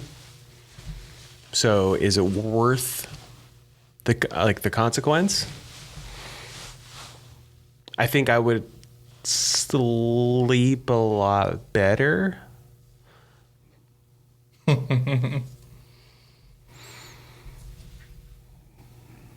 You know what? I'll just leave it at that. Just because, like, I feel like I'd be digging otherwise. I would roll the dice and see how that life would be without being a people pleaser. You know, to the degree that I'm at, I'll say. Your turn. I agree. Okay. I was going to say, because when I was thinking of my answer, I would leave my introspective.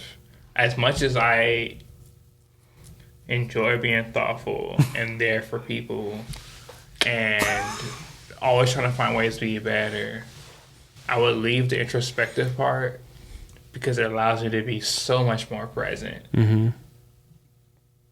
To be able to say, damn, that's crazy, every time, and then just move on. Yeah, and just move on. Every day, every situation. And I know people like this, you know, close and not so close. And I'm just like, wow, what a way to live. You sleep so great. Mm-hmm. I would kill to get that kind of sleep, you know, and that kind of mental. And then, like, really quickly, it's something I said, you know, Ray and a couple other people, you heard me say this when I was younger. Consciousness is like a mansion. Not everyone gets to make it there.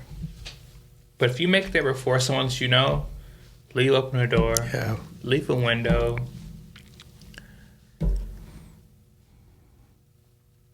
There's a burden that comes with it. Yeah. Be there ready to welcome them in. Yeah. And be there ready to welcome, not judge others. Yeah. Not judge. That's huge. Yeah. Because it'd be so easy to be like, been waiting for you. Yeah. You know, I can't believe it took you that long. Yeah. Ready to cry? Literally, yeah. Number 5? Number 5, the wild card, as I've labeled it. You get dropped in a shady situation with one person from pop culture as your backup. Dead serious or absolutely useless, your choice.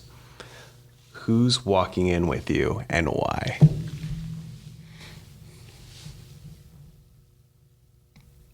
From pop culture? Mm-hmm. Maybe Tommy from Green Ranger? Huh? Wait, which Tommy? Oh, wait. I didn't think, wait. That's deep. Green Ranger, White Ranger? Yeah, he'll be kicking ass. What Tommy are you talking about? I was talking about Tommy from Tommy Gunn? Power. Just kidding. From what? Power. Oh, from Power. Got you. For the same reason, though. Yeah.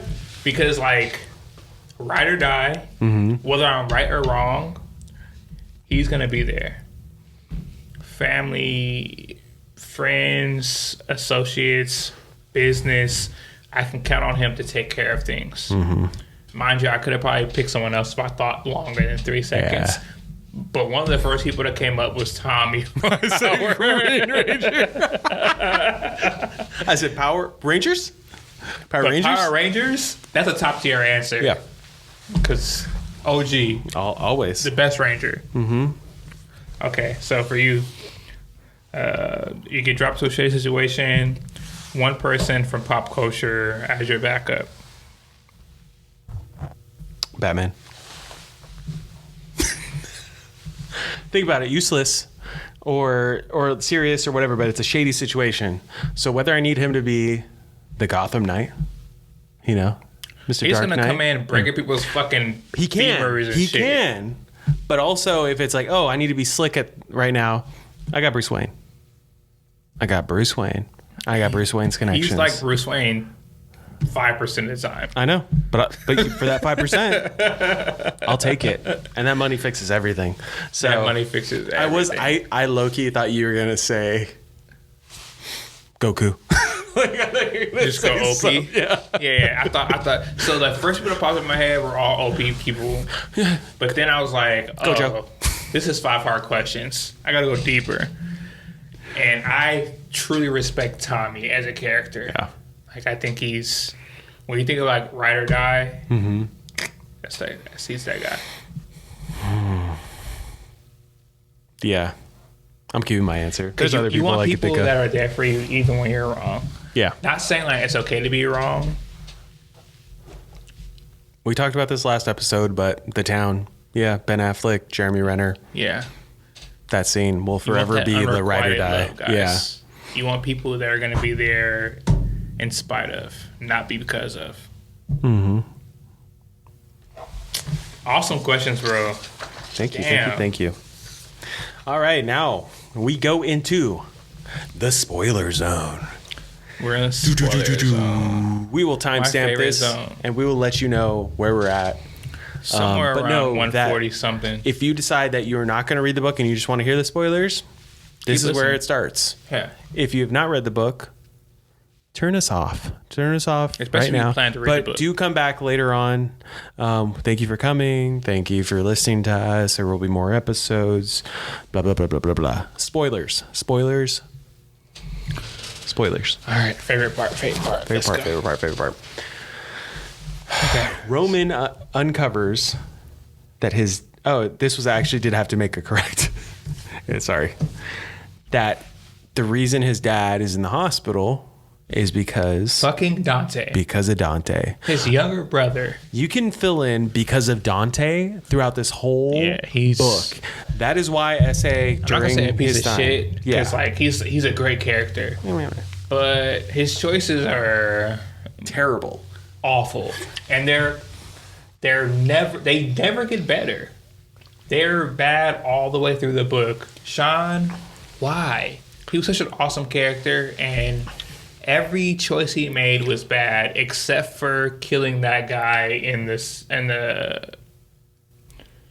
when they were Yeah. what The hammer. the crematorium. The crematorium. Yeah.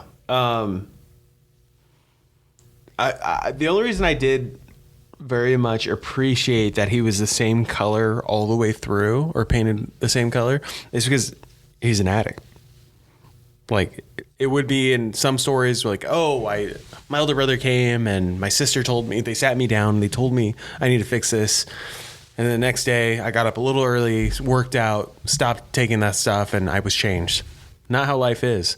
The fact that he repeatedly chose the wrong decision over and It was very over real life. and over, and was such a, excuse my French, bitch about it. Yeah. The whole time, like all of his responses, he retracted or went back to his childhood form every time. Everything was his fault. Yeah. Like everything bad that happens in this book, you can draw a line back to Dante. Mm-hmm. And the trauma that he carried residually was carried by everyone else. Roman, Nevaeh, Ezekiel. Like, even his best friend that died. Although his best friend was a piece of shit. Oh yeah. The white dude. Piece of shit. Yeah. Yeah. It Well, I can't does call him matter best that he's friend white, 'cause but yeah. yeah. G But then again, something. Dante was sleeping with his girlfriend. So Yeah. even Stevens. It almost sounded like it was like a, what do you call it? Polyamorous situation. Because No, it he did, didn't know. He didn't? No, the friend didn't know. Yeah, that's dirty. Yeah, they were doing each other dirty. So in the middle, Multiple ways, yeah. was the girl. She was fucked up Yeah. because she had the Cassie. Yeah, Yeah, Cassie. She was Cassie. doing best of both worlds. Just Knew the dirt on each one. Let them play against each other. causing, yeah, because literally this is again spoilers, if she hadn't come back, a lot of stuff wouldn't have happened. Yeah. Certain cars wouldn't have been showing up and people wouldn't have blamed other things on other people. Yeah, that shit pissed me off. I'm not gonna lie, I was mad. Like, I was mad how Dante handled it, but then I was also mad that I guess that it made Roman a more evil character. But I very quickly realized this was like a villain origin story, though.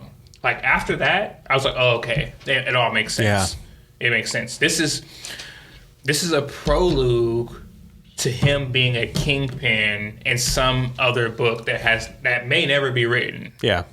You know? This is not about, this is not a tragedy. It is tragic, though. But this book is not a tragedy. This is a prelude to show his kingpin story. Yeah. But in that same vein, love the growth from Roman, if you can call it growth. I guess you can also call it coloring in. Like, so when you first meet Roman, he's Buttoned up.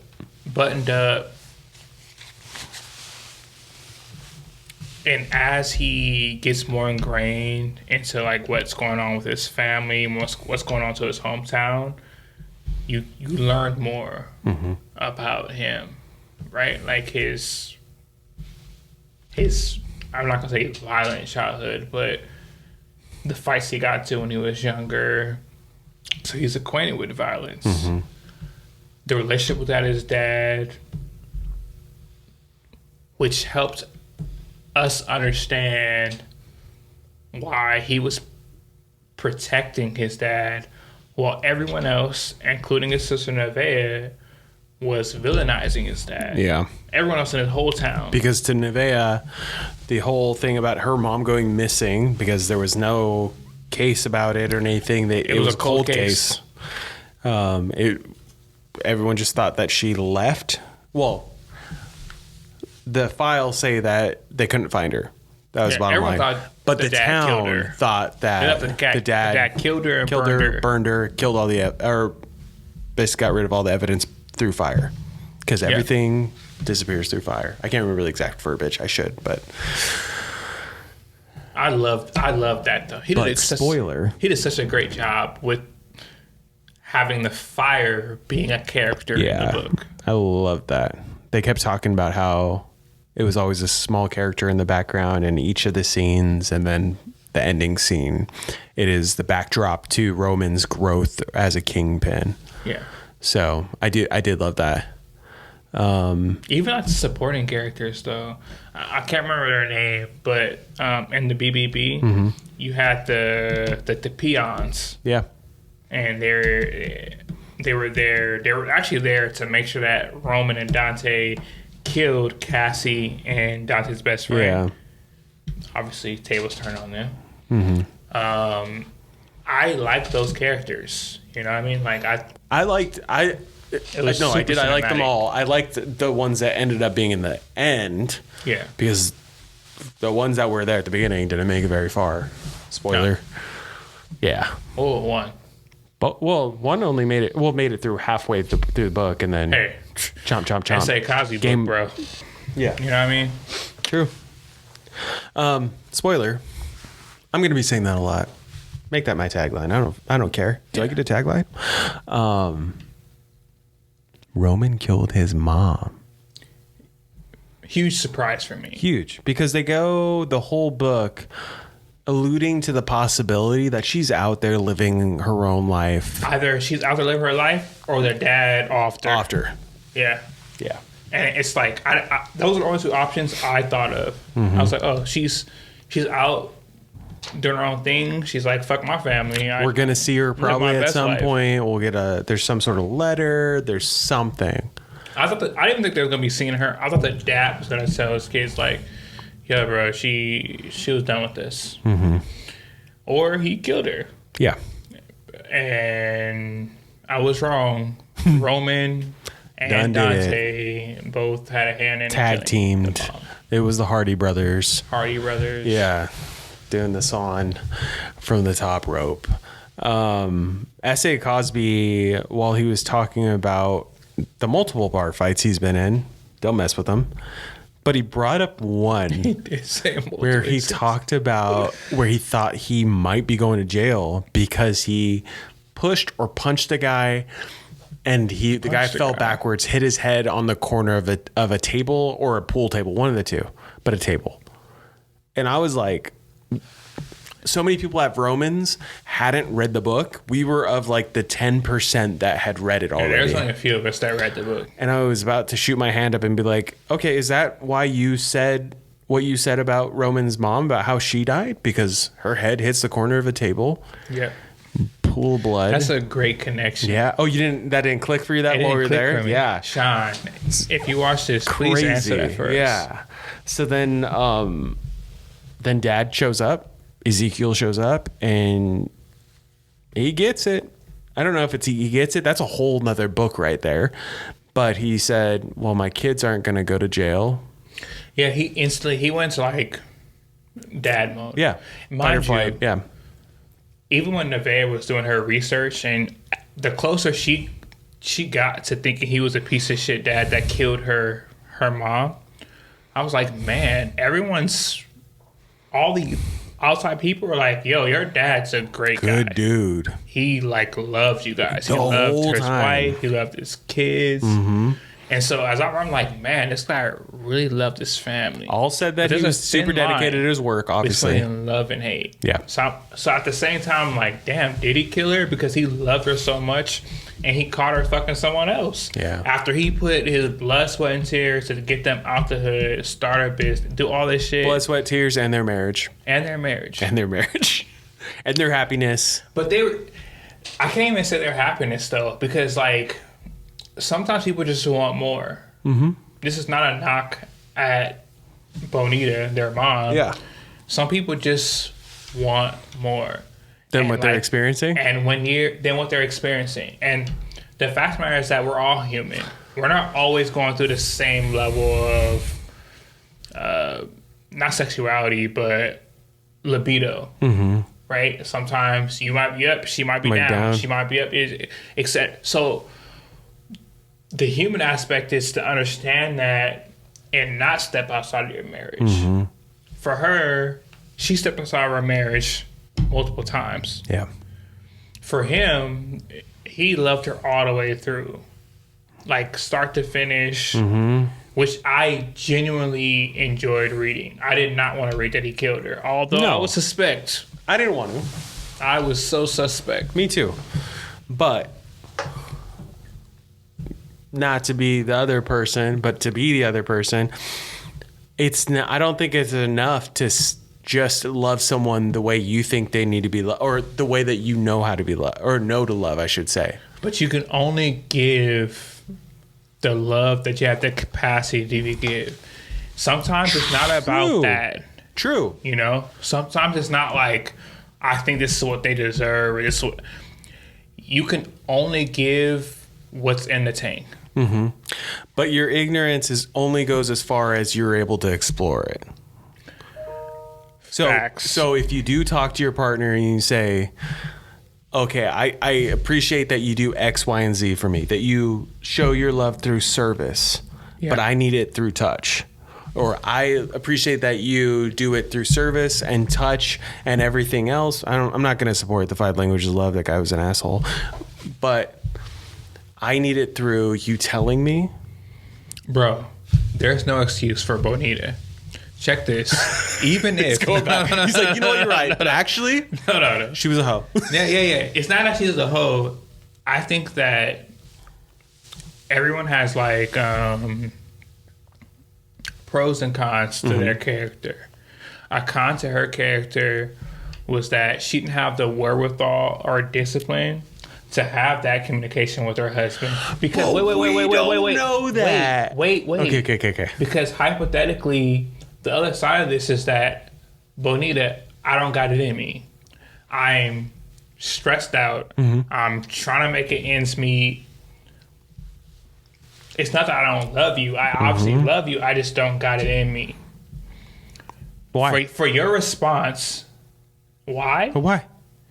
Why don't you Because have I'm it in you? human. Because I'm dealing with X, Y, Z, and I deal with it differently than you.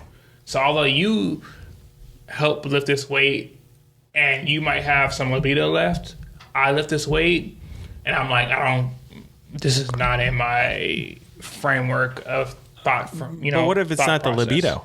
Huh? What if that's not what she was seeking? She's not seeking love out of these characters. There's no point that anyone else, that the guy she slept with, that she was seeking love. She was seeking connection. Yes. It's a sexual connection. Hospital coworker. What was it? Because he even painted it very specifically. He listened. He listened. And the sex. Sex has nothing to do with listening. She's not sitting here talking to him about that was like in her the heat. day while she's fucking her. They hadn't been, but that's the thing that he said, it had never been that until that very moment, and they actually never even said that it was. That moment all is the way a to the climax, though, bro. Pun intended. I get it. Life, yeah. Like this is a peak of moments. Yeah. You don't. You do the talking to get to this peak. I get where you're coming from. Yeah, See where I'm coming from. I do. I completely do. I promise I do. Ezekiel's flaw was not understanding his wife's needs, love language, whatever you want to call it.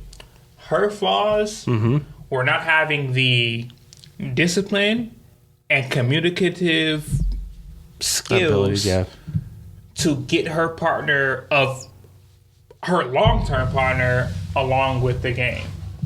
Rachel, you're listening to this part. At what point is it weaponized incompetence? At what point is it, I'll take out the trash if you tell me to take out the trash? I can't do a one-to-one to this. No, because it is a very clear thing. Yeah, I understand why. I can't do a one-to-one, but I'll try it. So, I'll go back to what I said earlier. I only have the capacity to fulfill... No, there's a better way to put it. I can only fill your cup with what I have here. If I pour what's left in my cup into yours, and it's a smile and how was your day, that's all I have left. You have. That's it. That's the best I can do. It's not forever. It's right now. It's 1 month. It's 6 months. It's a year. It's 6 years. For Obama and Michelle, it was 10 years. Yeah. It's different for everyone. You have to have the wherewithal, the discipline, and the motivation to push through. Yeah. And that's what I'm saying about Bonita's character flaw. It's not that she loved her husband less than he loved her. It's that her understanding of what he was going through may have been less than she viewed what she was going through. And so she acted it out and slept with other people. I think we would see eye to eye, because I do see where you're coming, and I would agree wholeheartedly if those missing chapters explained that those conversations were had, that Ezekiel expressed to her saying, hey, this is all I got right now. This is all I got right now. Hold on. That I listen to you. You listen to me. Go ahead. Go. But that this is all that I have right now.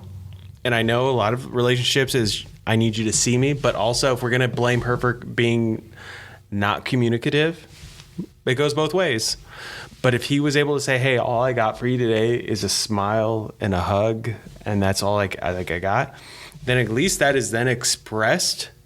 She can be then judged for that reason. Being like, oh, he said that's all he has. I know that's all he has left. I can then cherish that and understand that that's what he has. But until those chapters are in there, which they won't. We won't. We should have asked SA while we were there. Can I respond? Because I was listening Go to ahead. you. I have been listening. I listen. Not to respond. I listen to listen. Yes, I know. She's a wife. Yes. Not a girlfriend. No, not at all. So they took vows. Partner, absolutely. As wife and husband. Yes. Do better or worse, for better or poorer, etc. Going to the world where they didn't communicate. No lost chapters. It is what it is. He had faults. He fell short. Her stepping out is still a foul. There's no justification there. I hope that's not what you think that I've been trying to say. Yeah. That's no. Sorry. Yo. It's been feeling like you've been riding for her. Bad. See, the reason is because you're not communicating. No, that's my bad. I'm in no case, in no scenario, is it ever okay that she stepped out. To be clear. Because end it. If that's the case, end it. Yeah, absolutely. Long before. And then move on. Rachel and I always say this, which isn't a bad thing, just to be clear. Like, why did you have to kill them? Why did you have to like put their health or put their life through hell? Why couldn't you just said, I'm not feeling this anymore. Let's cut ties. Me and I, same exact thing. Yeah. I think it's healthy because it lays bare. I won't live past this relationship, just to be clear. Yeah. Look for her. This is the evidence right now. Look for her. I'm not joking. It's not a mystery. It's not a mystery. She's really good. She loves Dexter. Just look at all the evidence, please. Yo, Naya, you love murder mysteries. Yeah, so, exactly. If I come missing and it's a cold case, they did it. For sure it was. They did it. 100%. They were doing their podcast and they just disappeared. Yeah. They hit heads at the same time. They didn't make it home. But yeah. Anyway. Sure. But yeah, sorry. Sorry for that miscommunication. Never justifying why she did what she did. Just was saying that. Because his faults were open. Yeah.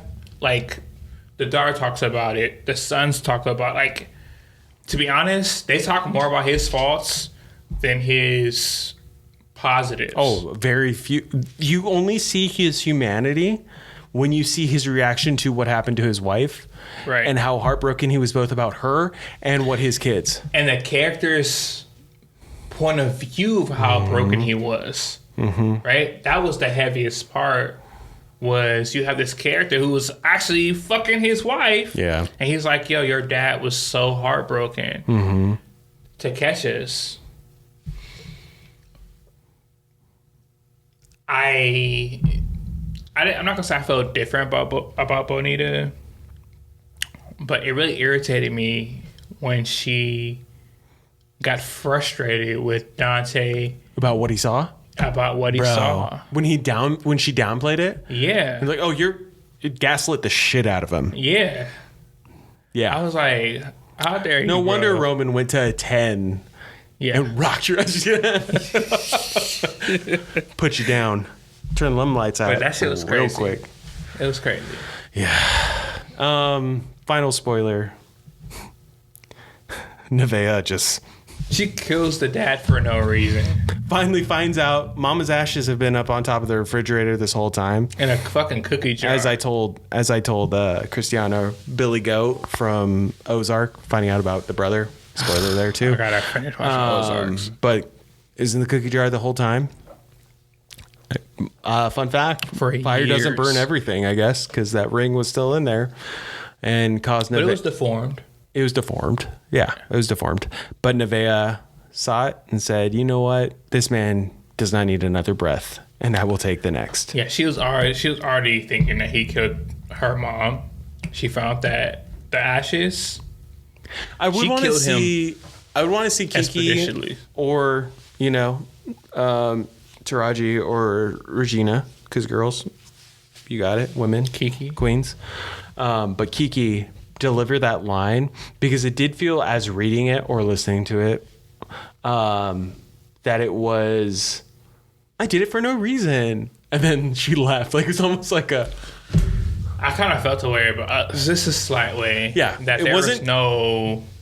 That was it. No gravity to it. There's no gravity to it. It's I did it for no reason and left. Yeah. Never spoke to him again. It should have as been far as like we a know. drop to the floor and was like Sobbing harrowing. uncontrollably. Again, Like- they said that she drove off and we never heard from her again. So Yeah. that is, But, like, speaks for itself. By But, every account, he was a great dad. and she was on his ass the whole time saying, and thinking, you're a piece of shit. You probably killed my mom. And There should have been some remorse. Yeah.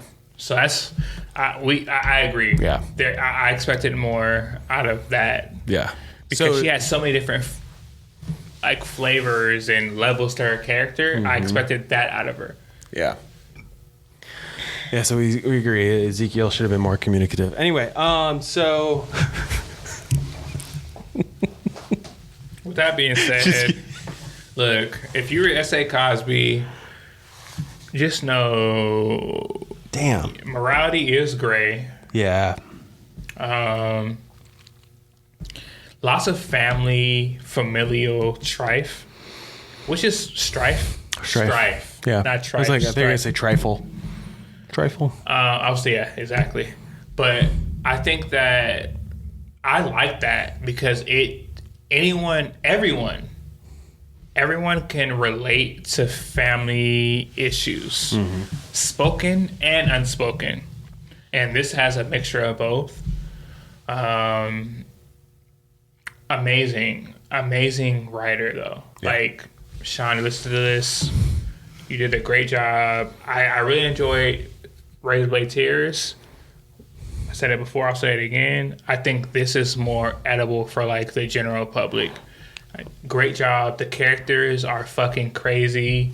I can't wait to see it on the big screen. Yeah. Agreed. I can't wait to see any of your work on the big screen. Yeah. Razorblade Tears is gonna be crazy. Yeah. I did while talking to Trayvon, I did say casting? Who you got? And I knew it wasn't going to come out as soon as it came out of my mouth. It's one of those things that I knew that the deal wasn't done. They're still figuring out their deal. So casting's not a thing. Directors also aren't the ones that typically do the casting. Casting directors do that. I know that. I'm in the industry, but I still wanted to know if there was anyone attached to it. You throw the hat. Yeah. You have to throw the hat. Yeah. I want to know. I just want to know. So yeah, guys, that is. Oh, actually, to put my 2 cents on that. Oh, we didn't say one better than the other. Never mind. No. We can't put them against each other. No, you can't. That's why I was gonna be. I wanted to clarify, but no need. You said edible, and like I said earlier, I agree. Yeah, one's more layman. You know, like one's more layman. If you want something a little bit deeper, darker, then Spoiler. Razorblade Tears. Spoiler. Ike. Oh, Ike has a cameo. Ike has a cameo. Yes. Not only Ike, but Rare Breed also has a cameo.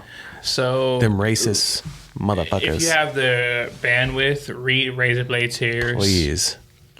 Or listen to our episode, which we don't do spoilers in that episode. No, We should unfortunately. totally- We'll go back and make do, one maybe. like a short When essay comes spoiler on, when episode. Sean comes on, we'll Let's do go it. through and spoil shit. Yeah. But yeah, Ike from Razorblade Tears has a moment where he's actually doing landscaping, which is what his character does, at the home of where Dante and Nevaeh Dante live, their walks out. childhood home. I want it. It's okay. I want a romance to be Ike. Yeah, that's what I was on the fence Ike, about asking about man. what characters he's written that he doesn't like, or was there a manuscript that showed Roman meeting Ike and that handshake and that exchange of, would that have changed the outcome of the story? So we'll never know. I thought Ike was about to fucking ride out. Don't you dare put that on mine. Nope. It's all you. Don't even. It's just, well, I'm getting to what it is. Comedia. But anyways, cool. I thought Ike was about to ride out. It's all good. Roman did a great job. Roman's homie, what's his name? Oh, Khalil. I've been meaning to say this. Sorry. Khalil is Khalil. a G, bro. Who's acting as Khalil? Okay, so for Khalil, I need someone that's cold, calculated.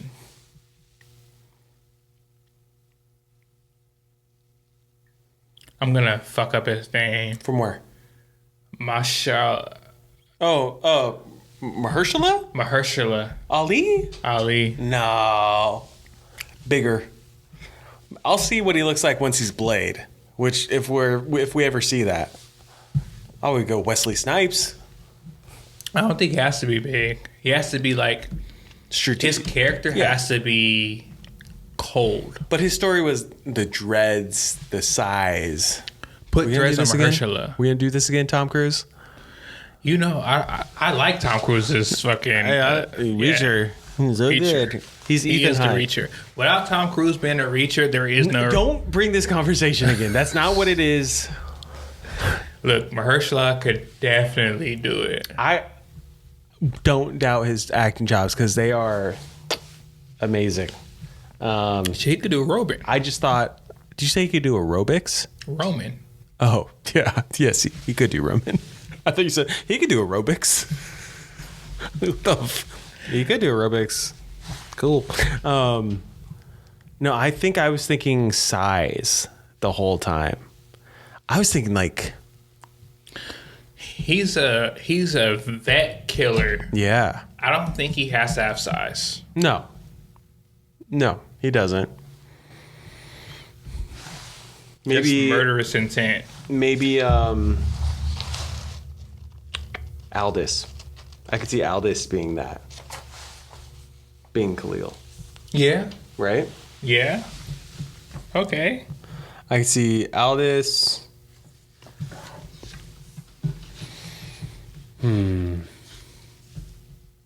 Okay. Yes. Or Yaya. Do you know who Yaya is?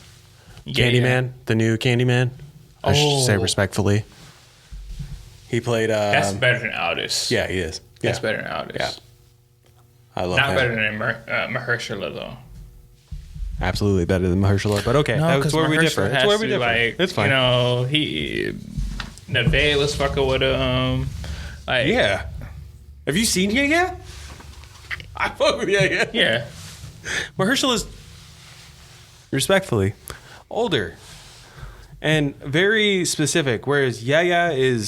That's why I like Mahershala for this role, though, because I think he's more experienced than Roman as the character, right? Mm-hmm. Roman uses him as an experienced hitman. Yeah.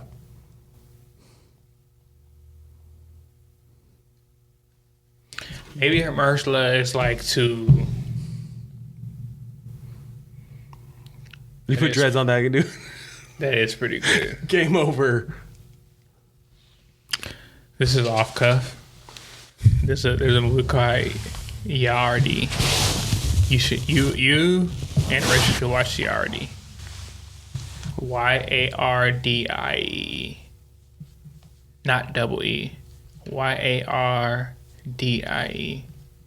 Don't watch this tonight. Watch it when you have like bandwidth.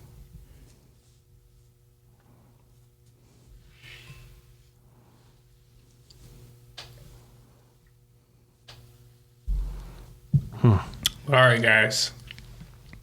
Thank y'all for sticking with us this long. If you made it this long, S.A. Cosby, the man, the myth, the legend. the man, the myth. It was great meeting you. Your books do it to us, bro. Oh, Our longest episodes are your books. Yeah, because there's so much to talk about. That's how great a writer you are. Mm-hmm. We hope to do an episode with you. Maybe we get to ask you a few questions, deep dive into Razorblade tears, We'll buy you a drink. etc. We'll bring the drinks. We'll bring a drink. You like going to the bar? If you can't make it, we'll order a drink. Yeah, we'll do an episode or at a bar. DoorDash it to you, and then we'll just zoom you in. Mm-hmm. But that being said, awesome episode. I really enjoyed going over this book. Mm-hmm. King of Ashes was better than expected. So yeah, because the bar was pretty high with Razorblade Tears. Exactly. And it's made me want to read all of his other ones. So as of right now, like I said, All the Sinners Bleed will be read next. He said that shit's like a horror. Yeah, and then the following Blacktop Wasteland, I'm gonna read following that. Yeah, and we'll see. We'll review them. Yeah. Thank you guys for tuning in. This has been another episode of the Margins Podcast. The Margins Podcast. That was 45 minutes? It's 45 minutes. 30 to 45. That was quick. We'll see you guys next time. We'll see you next time. Tune in. See you later.